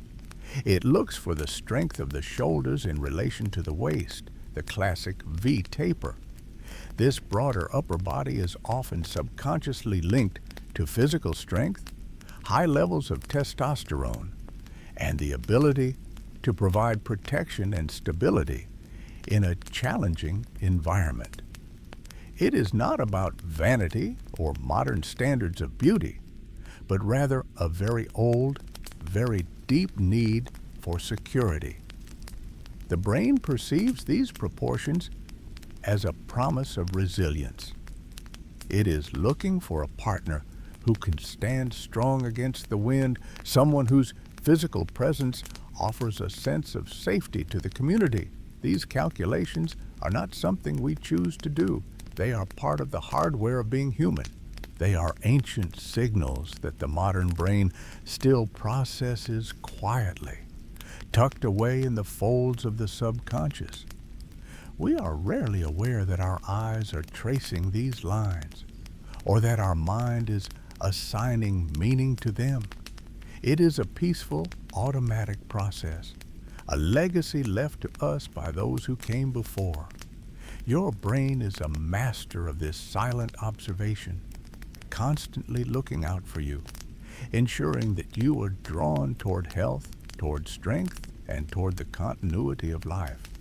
As you let these thoughts drift through your mind, feel the incredible wisdom of your own body. You don't have to work to understand the world. Your brain is doing so much of that work for you, even in your sleep. It is a guardian of your well-being, a quiet observer that knows exactly what to look for. This internal wisdom creates a foundation of trust between your mind and the world around you. But the brain's assessment of a potential partner doesn't stop at the broad strokes of a silhouette. Once it has measured the geometry of the body, it moves closer, looking for even finer details. It begins to search for signs of what scientists call vitality, the outward evidence of an inner state of well-being. This leads us into a fascinating area of study known as the good genes hypothesis. Beyond the shape of a person lies the quality of their health, written in the clarity of their skin and the brightness of their eyes, and the brain is an expert at reading these delicate, hidden scripts. The good genes hypothesis suggests that we are naturally drawn to traits that indicate a person has a strong immune system and robust physical health. To our ancestors, choosing a healthy partner wasn't just about attraction. It was a fundamental necessity for the survival of the family and the community. It was about finding someone who could thrive in a demanding world, someone whose children would also be strong and resilient. Today, even though our daily lives are much safer and more comfortable, our brains haven't forgotten these ancient lessons.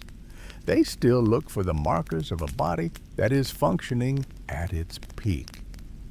One of the most immediate ways our brain gathers this information is through the skin. Clear, smooth skin is a universal sign of health across almost every culture on Earth. In the language of biology, skin is often called an honest signal. It is very difficult for the body to fake the natural glow of a well-nourished system or the clarity that comes from a life free of chronic stress or illness. When we see someone with a healthy, vibrant complexion, our brain registers it as a sign of vitality, a quiet internal confirmation that this person is thriving. It is as if the skin is a mirror, reflecting the harmony of the organs and systems hidden beneath the surface. The same is true for the eyes. We often talk about bright or sparkling eyes, and while that sounds like a poetic observation, there is a deep biological basis for it. Clear, white sclera the part of the eye surrounding the iris, and a certain luminosity in the gaze are indicators of a body that is well rested and functioning well. They suggest a lack of infection, a balanced diet, and a high level of energy. The brain picks up on these tiny, shimmering details in a mere fraction of a second, acting as a silent, benevolent health inspector. It isn't being critical or judgmental. It is simply looking for the light of life within another person, seeking out the vitality that signals a strong and capable partner. This internal health inspector works tirelessly in the quiet background of our minds, filtering through the many people we encounter and highlighting those who seem to possess this inner strength. It is a comforting thought to realize that your brain is so deeply invested in your well-being, always searching for the best possible connections. It seeks out the vitality that promises a stable and healthy path forward, guiding you toward others who share that same sense of life and energy. As you lie here, feeling the weight of your body against the mattress, you can appreciate the incredible sophistication of this system. Your brain is a master of observation, reading the subtle language of health without you ever having to say a word. It is a silent guardian, ensuring that you are drawn to what is good, what is strong, and what is whole. This process happens effortlessly, a natural rhythm of the human experience that continues even as you drift closer to sleep. But health isn't just about the physical body or the clarity of the skin.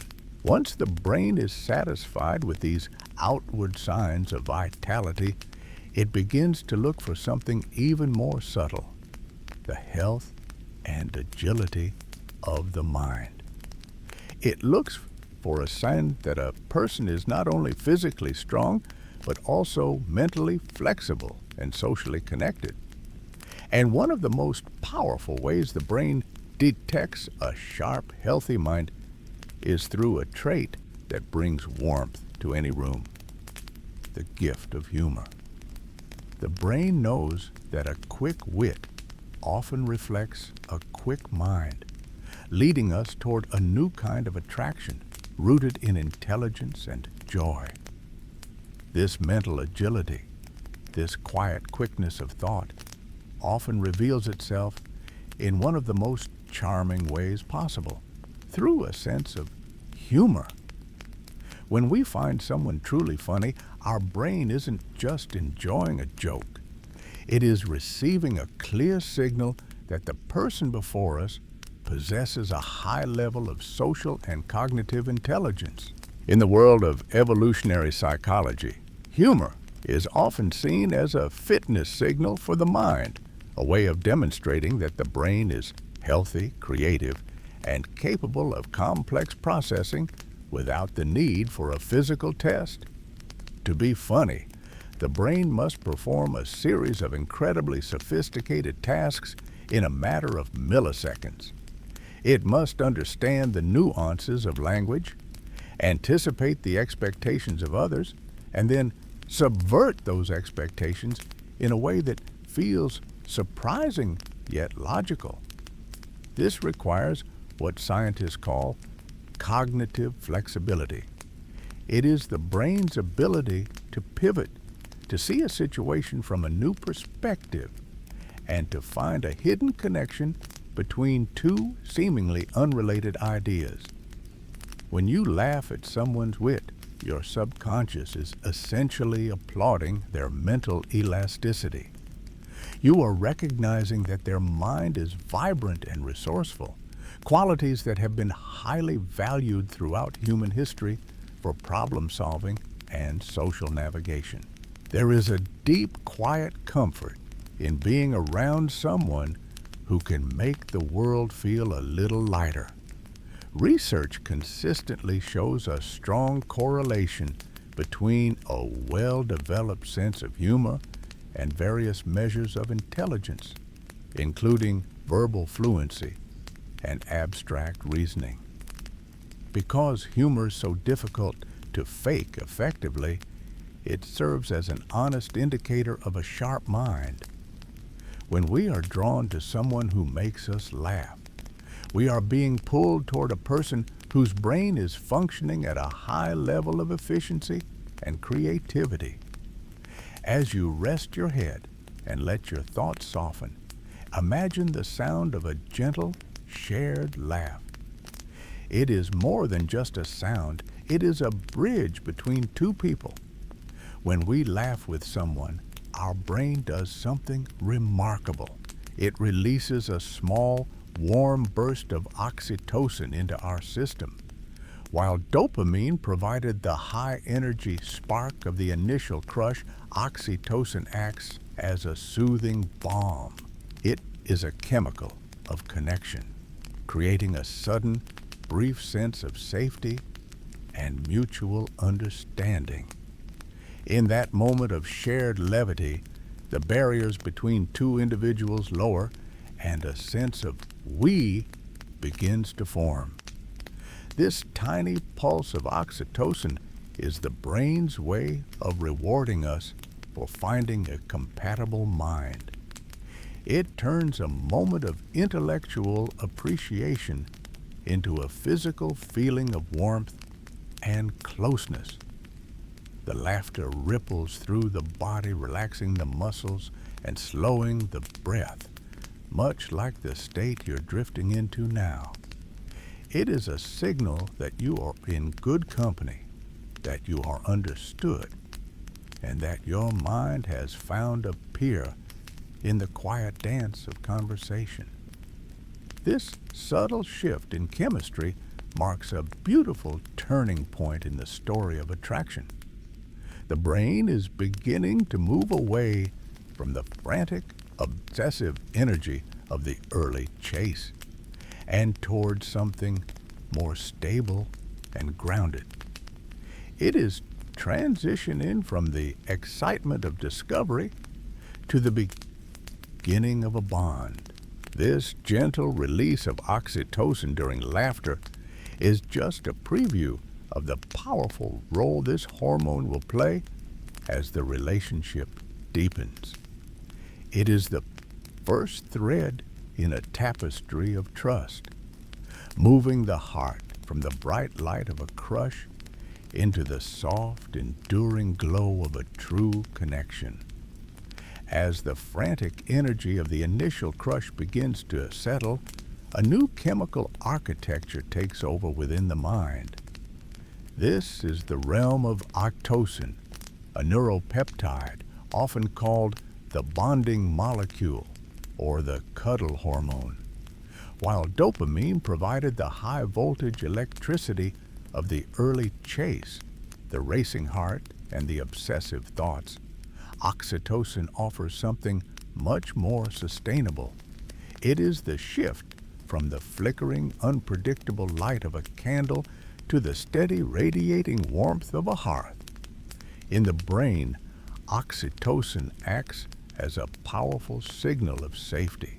When we spend time with someone we are growing to care for, especially through touch, shared meals, or deep conversation, our hypothalamus produces this gentle chemical and releases it into the bloodstream and the brain.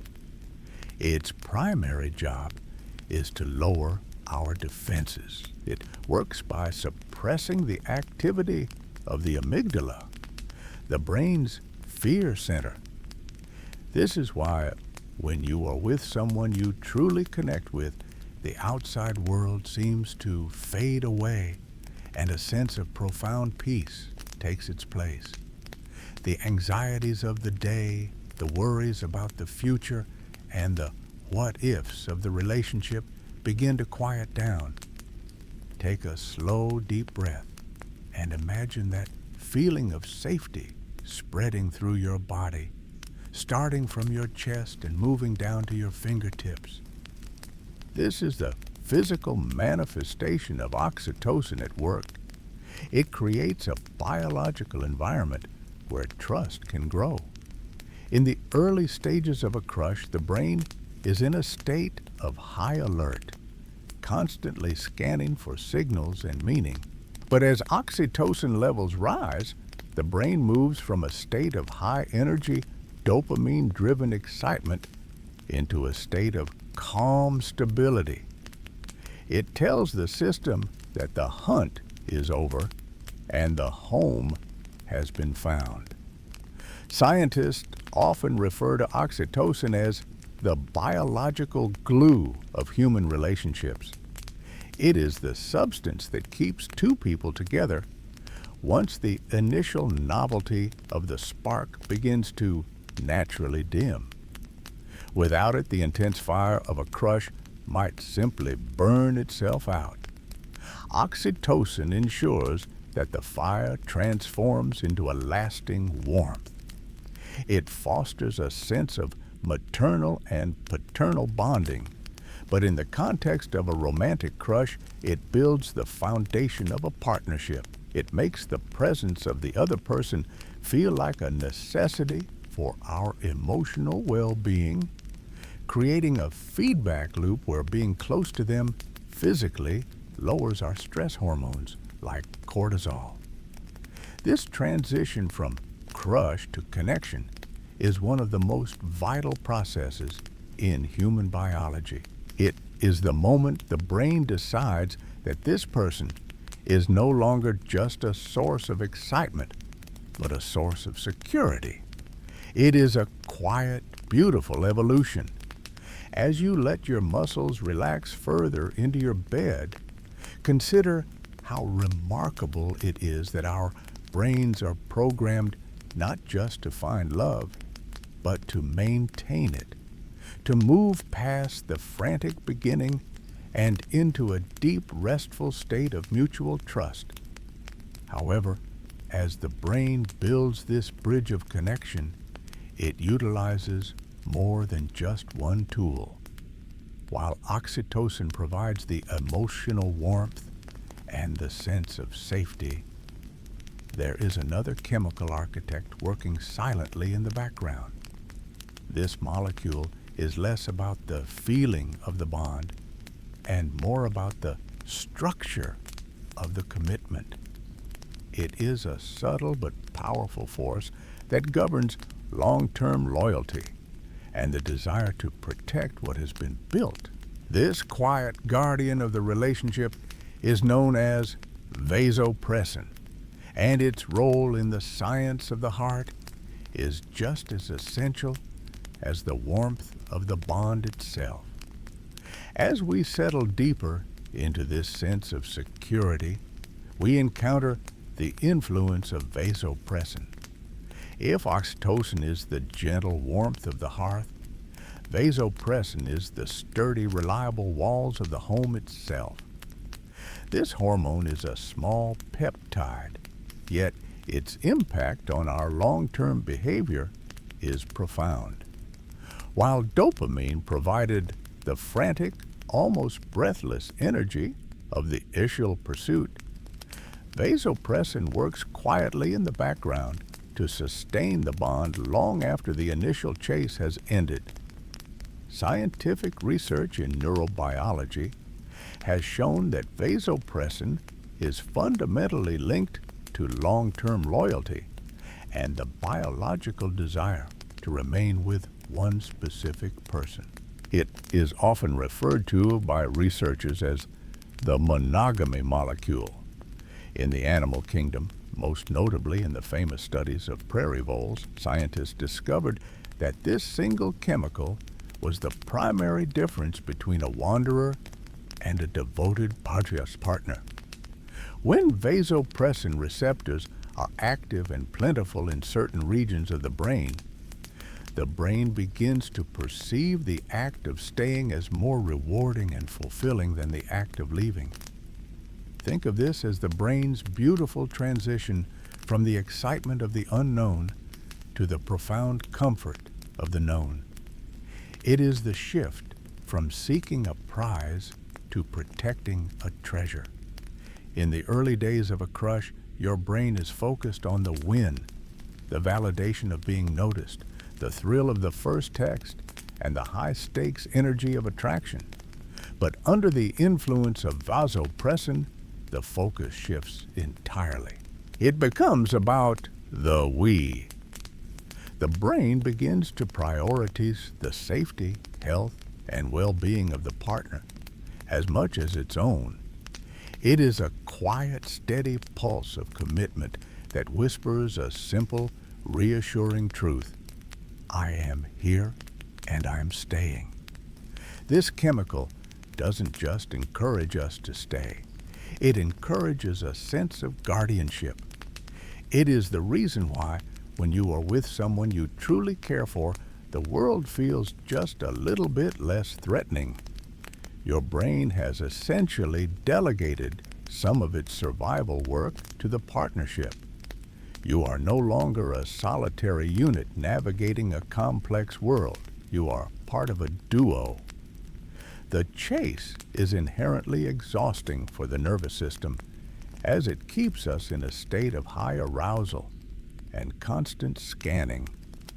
Vasopressin is the biological signal that tells the nervous system it is finally okay to exhale.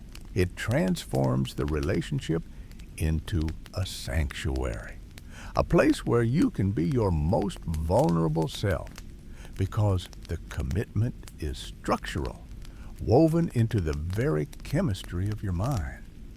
As you breathe slowly and feel the weight of your body sinking into the mattress, consider that sense of structural support. Just as the bed supports your weight without you having to think about it, vasopressin provides a foundation for the heart. Your biology is designed to seek this stability. It is the natural, graceful progression of the human experience. To move from the wild, flickering spark of a fire to the enduring, reliable glow of the coals. And yet, even with all these internal mechanisms, the dopamine, the oxytocin, and the vasopressin, there remains a piece of the puzzle that feels almost ethereal. How does the brain know, in those very first moments of a meeting, who to begin this long chemical journey with? While we have explored the power of sight, the symmetry of faces, and the resonance of the voice, there is a more ancient, more mysterious form of communication that may be happening right under our noses. It is a silent dialogue written in the air itself, a chemical conversation that bypasses our conscious thought entirely. This leads us into a fascinating and often debated territory in the science of attraction, the elusive world of human pheromones. Imagine for a moment the air in the space between two people. To our eyes, it appears empty, a mere void of oxygen and nitrogen. But to the specialized biology of many creatures on this earth, that air is thick with information. It is a library of chemical messages, whispered from one body to another. In the animal kingdom, these messages are known as pheromones, invisible, odorless chemical signals that can trigger profound changes in behavior, from signaling danger to sparking an immediate, irresistible attraction. In humans, however, the story of these chemical messengers is one of the most intriguing and debated mysteries in all of modern biology. Deep within the nasal cavity of many mammals lies a specialized structure called the vomeronasal organ, or the Jacobson's organ. It is a tiny tubular sensor distinct from the primary olfactory system we use to smell a rose or a cedar forest. Its sole purpose is to detect these heavy, non-volatile pheromones that don't necessarily register as a scent in the traditional sense, but instead travel directly to the hypothalamus, the brain's ancient command center for basic drives and emotions. When you look at the human anatomy, many of us still possess a small vestigial version of this organ, a quiet little pit tucked away in the lining of the nose. This is where the scientific debate begins to simmer into a gentle, fascinating question. Most researchers believe that in humans, this organ is no longer functional, a biological relic of our distant ancestors, much like the tailbone or the muscles that allow some people to wiggle their ears. They argue that the genes required to send signals from this organ to the brain have drifted into silence over millions of years of evolution. And yet, the experience of instant chemistry remains one of the most common human reports.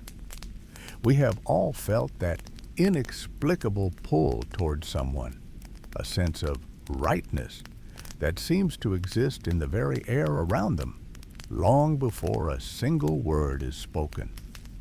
While we may not have a fully functioning vomeronasal organ in the way a cat or a deer does, many scientists suggest that we still engage in a form of chemosignaling.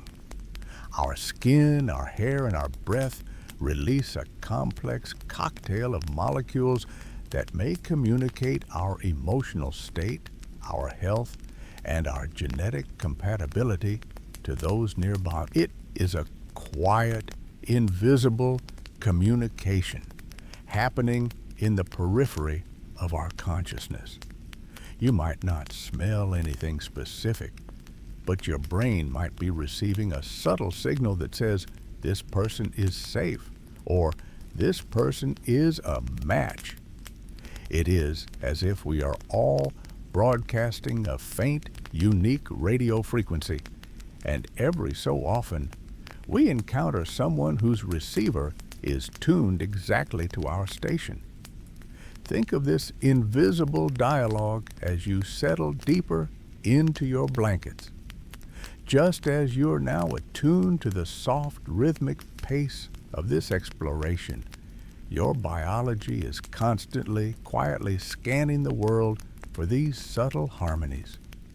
It is a comforting thought that even in silence, even in the dark, our bodies are seeking connection through pathways we don't even have names for yet. This chemical conversation is a reminder that attraction isn't just something we do or think. It is something that happens to us, a gift from an ancient part of our being that knows how to find its way home. But even with the most perfect chemical alignment, even with the most symmetrical face and the most resonant voice, there is one final, crucial element that determines whether a spark will truly catch fire. You can have all the right ingredients for a crush, but if the environment isn't ready, the flame may never begin to flicker. The brain is not a static machine. It is a landscape that changes with the seasons of our lives. Beyond the what and the who of attraction lies the equally important when.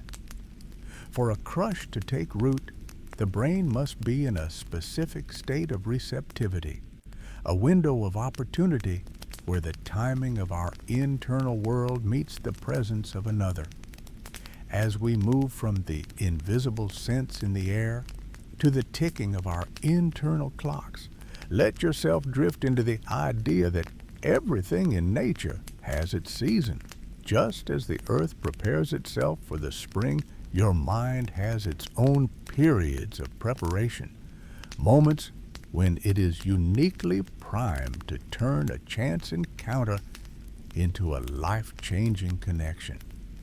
This brings us to the fascinating role of dopamine and the window of opportunity in the architecture of the human heart. As you rest there, consider the concept of the open door. In the study of human behavior, we often find that the most profound connections happen not because of a perfect person, but because of a perfect moment. This is what scientists often refer to as the window of opportunity, a period when your internal landscape is uniquely prepared to welcome someone new. You might have noticed that at certain times in your life, you seem more open to the world, more observant of the people around you, and more susceptible to the sudden, breathless arrival of a crush. This isn't a coincidence. It is the result of your brain's current state of receptivity. Research in social psychology suggests that the brain is significantly more likely to form a crush when it is in a state of transition. Think of moments when your life is changing. Perhaps you have just moved to a new city, started a new career, or graduated from a long period of study. In these moments of flux, the brain's social centers become highly sensitized. When our old routines and social anchors are shifted, the brain naturally begins to seek out new ones. It is as if the mind is scanning the horizon for a point of stability, a new person to act as a harbor in a sea of change. During these transitions, our neural pathways are more plastic, more willing to forge new and intense associations. Being ready for love is not just a poetic sentiment. It is a measurable psychological state. When we are seeking new social input, our brains may experience a subtle shift in how we process rewards. We become more attuned to the positive signals from others and less focused on the risks of rejection. This state of readiness can be influenced by our levels of self-esteem, our sense of curiosity, and even our level of boredom. When the brain feels it has reached a plateau or a period of loneliness, it may turn up the volume on its attraction sensors, making a potential partner seem much more vibrant and compelling than they might have appeared in a different season of our lives. Imagine your mind as a quiet garden in the late evening. In some seasons, the soil is resting, tucked under a blanket of winter frost, and no matter what seeds land there, they do not take root. But in other seasons, the earth it is warm, tilled, and waiting. When the window of opportunity is open, your brain is like that warm earth. A simple smile or a shared joke can land in your consciousness and sprout into a full-fledged crush overnight. It is a reminder that we are not just passive observers of our feelings. We are active participants in a biological cycle of seeking and finding. As you breathe slowly and feel the weight of your body against the mattress, let the idea of timing bring you peace. There is a certain comfort in knowing that the brain has its own wisdom about when to open its doors. You don't have to force a connection. When the timing is right and the window is open, your biology will do the work for you. And once that window opens and a person enters, the brain begins its most magical transformation yet. It doesn't just see the person for who they are. It begins to enhance them, painting them in colors more vivid than the world around them. This is the beginning of the idealization phase, where the brain starts to create a beautiful, glowing version of the person you've discovered, a process that ensures the bond we've just formed becomes as strong and as bright as it can possibly be. As we settle deeper into this state of rest, think about that soft focus lens the brain applies to someone we care about. This is often called the positive illusions theory.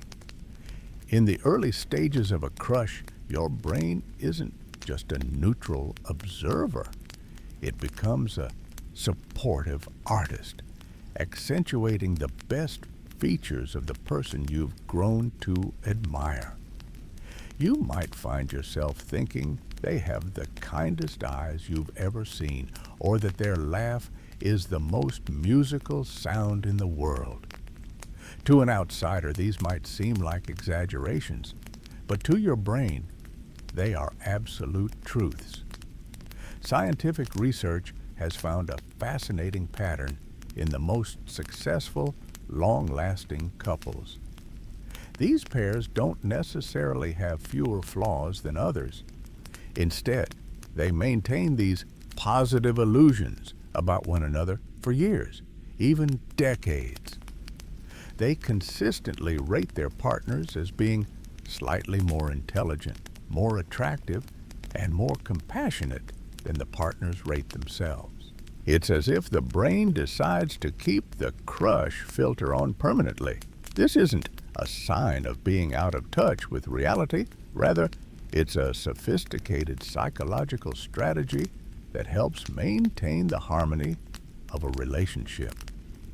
By seeing our partners through this idealized lens, the brain creates a protective buffer. It builds a sanctuary of grace where small mistakes or annoying habits are easily forgiven because they are outweighed by the glowing image we hold in our minds. When a partner forgets a small detail or experiences a moment of frustration, the positive illusion acts as a shield, reminding you of their inherent goodness and keeping the bond secure. It is the brain's way of ensuring that the connection we've worked so hard to build isn't easily broken by the minor frictions of daily life.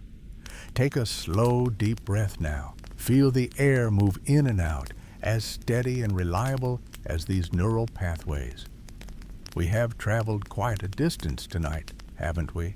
We began with a single glance, that split-second calculation where your brain decided someone was worth a second look. We moved through the invisible whispers of scent and the resonant music of a voice. We felt the rush of dopamine, the racing heart of norepinephrine, and the steadying warmth of oxytocin. And now we see how the brain uses its own imagination to weave a story of perfection around the person we've chosen. This journey, from a simple spark to a deep idealized bond, is one of the most complex things a human being can experience.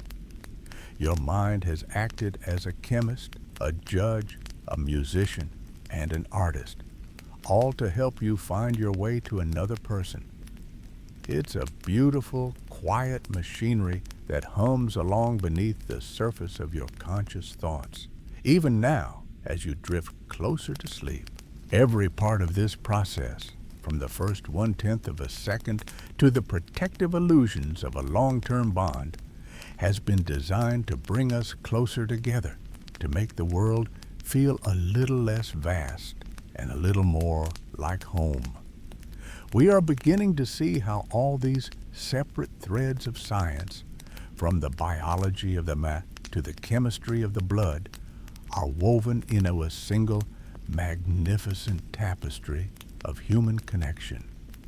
As we begin to settle even deeper into this quiet space, let's look back at the incredible path we have traced together tonight.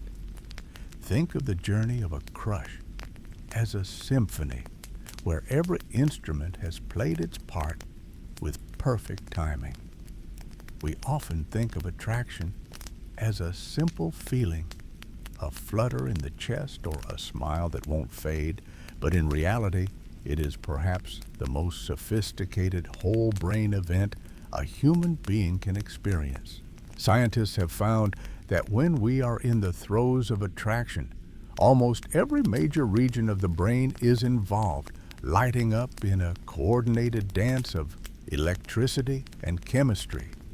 The visual cortex was there at the very beginning, scanning for symmetry and the healthy glow of a face. The olfactory system was working silently in the background, decoding the invisible language of compatibility through scent. Your auditory centers were tuned to the melody of a voice, finding comfort in its resonance and pitch. And while these senses gathered their data, the deep, ancient structures of your reward system. The ventral tegmental area and the nucleus accumbens were flooding your neural pathways with dopamine, turning a simple encounter into a vibrant, euphoric experience. It is a marvel to realize that your brain acts as a master weaver, pulling these disparate threads of sight, sound, smell, and touch into a single, unified feeling of home or excitement. Even the parts of your brain responsible for high-level logic and the parts responsible for primal survival instincts come together in this moment. The prefrontal cortex, usually the stern judge of our actions, learns when to step back and let the emotional limbic system take the lead, allowing us to experience the wonder of a new connection without overthinking every detail. This seamless integration is what makes a crush feel so effortless, even though the biological machinery behind it is immensely complex. Take a slow, gentle breath in and let it out just as slowly. Imagine your brain now as a quiet landscape after a long, beautiful day. The bright lights of dopamine are softening into the warm, steady glow of oxytocin. The high-energy buzz of a new crush is transitioning into a peaceful, secure state of relaxation. You don't have to do anything to manage this system. It knows exactly how to take care of you. It knows how to seek out connection, how to protect the bonds you form, and how to eventually guide you into the stillness of sleep. As the muscles in your shoulders and neck continue to let go, acknowledge the quiet wisdom of your own mind. It has been working for you since the very first tenth of a second you looked at someone, performing billions of calculations just to help you feel a sense of belonging. This automatic, beautiful system is now shifting its focus. The same brain that can orchestrate the complex chemistry of love is now preparing to orchestrate the complex stages of your rest. The internal map of your thoughts is beginning to dim, the colors fading into soft shades of blue and gray as we prepare for the final stage of our journey tonight. You are safe, you are supported, and your mind is ready to transition from the world of seeking to the world of simply being. The journey through the mind's hidden architecture of attraction brings us back to a simple, comforting truth. You are designed for connection. Every chemical surge, every quickened heartbeat, and every subconscious scan of a face is part of a grand, ancient wisdom that lives within you. It is a system that has been refined over millions of years, not just to ensure our survival, but to ensure that we find meaning, belonging, and warmth in the presence of others. You don't have to direct this process or worry about its mechanics. Your brain is a silent, expert partner in your happiness, working tirelessly behind the scenes to guide you toward the people who will complement your life. As you lie here now, in the quiet of this moment, feel the rhythm of your breath slowing even further. Your brain is no longer scanning for signals or analyzing complex chemistry. It is shifting its immense power into its most restorative state. The day's questions have been answered, and the evening's explorations are complete. Let the weight of your body sink fully into the mattress, feeling the support of the bed beneath you. If there are any lingering thoughts about the day or about the people you've encountered, imagine them as soft, glowing embers in a fireplace, slowly dimming as the night grows still. There is a final, beautiful piece of science to carry with you into your dreams. While you rest, your brain is not simply switching off. It is performing a vital task known as memory consolidation. Research suggests that during the deeper stages of sleep, the brain specifically prioritizes the processing of social information and emotional experiences. It takes the interactions you had today, the brief smile of a stranger, the resonance of a familiar voice, or the lingering thought of a crush, and it carefully weaves those moments into the long-term fabric of your memory. In the stillness of the night, your brain is strengthening the neural pathways associated with the people you care about. It is during these quiet hours that your mind truly learns the people in your life, turning fleeting sparks of attraction into a lasting sense of knowing and security. Your brain is tidying the library of your mind, filing away the faces and the feelings that made your day unique. It is preparing you for tomorrow by ensuring that the connections you value are safely stored.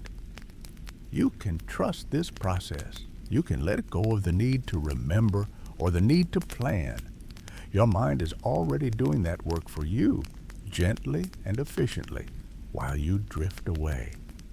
Feel the coolness of the air on your skin and the heavy, pleasant warmth of your blankets. Every muscle in your face is now completely relaxed, the forehead smooth, the jaw loose, the eyes heavy and still. The world outside is quiet, and your inner world is equally peaceful. The complex dance of dopamine, oxytocin, and serotonin has settled into a calm, steady hum, like a distant lullaby. You have learned the secrets of why we're drawn to one another, and now that knowledge can rest. The science of the heart is, at its core, a science of peace. It is the study of how we find home in one another. And as you find your own home in the stillness of sleep, know that your brain is resting, recovering, and preparing to welcome a new day of connection. The lights of the mind are dimming now, leaving only the soft, rhythmic pulse of deep, restorative rest. Sleep well, knowing you are part of a beautiful, connected world. Good night.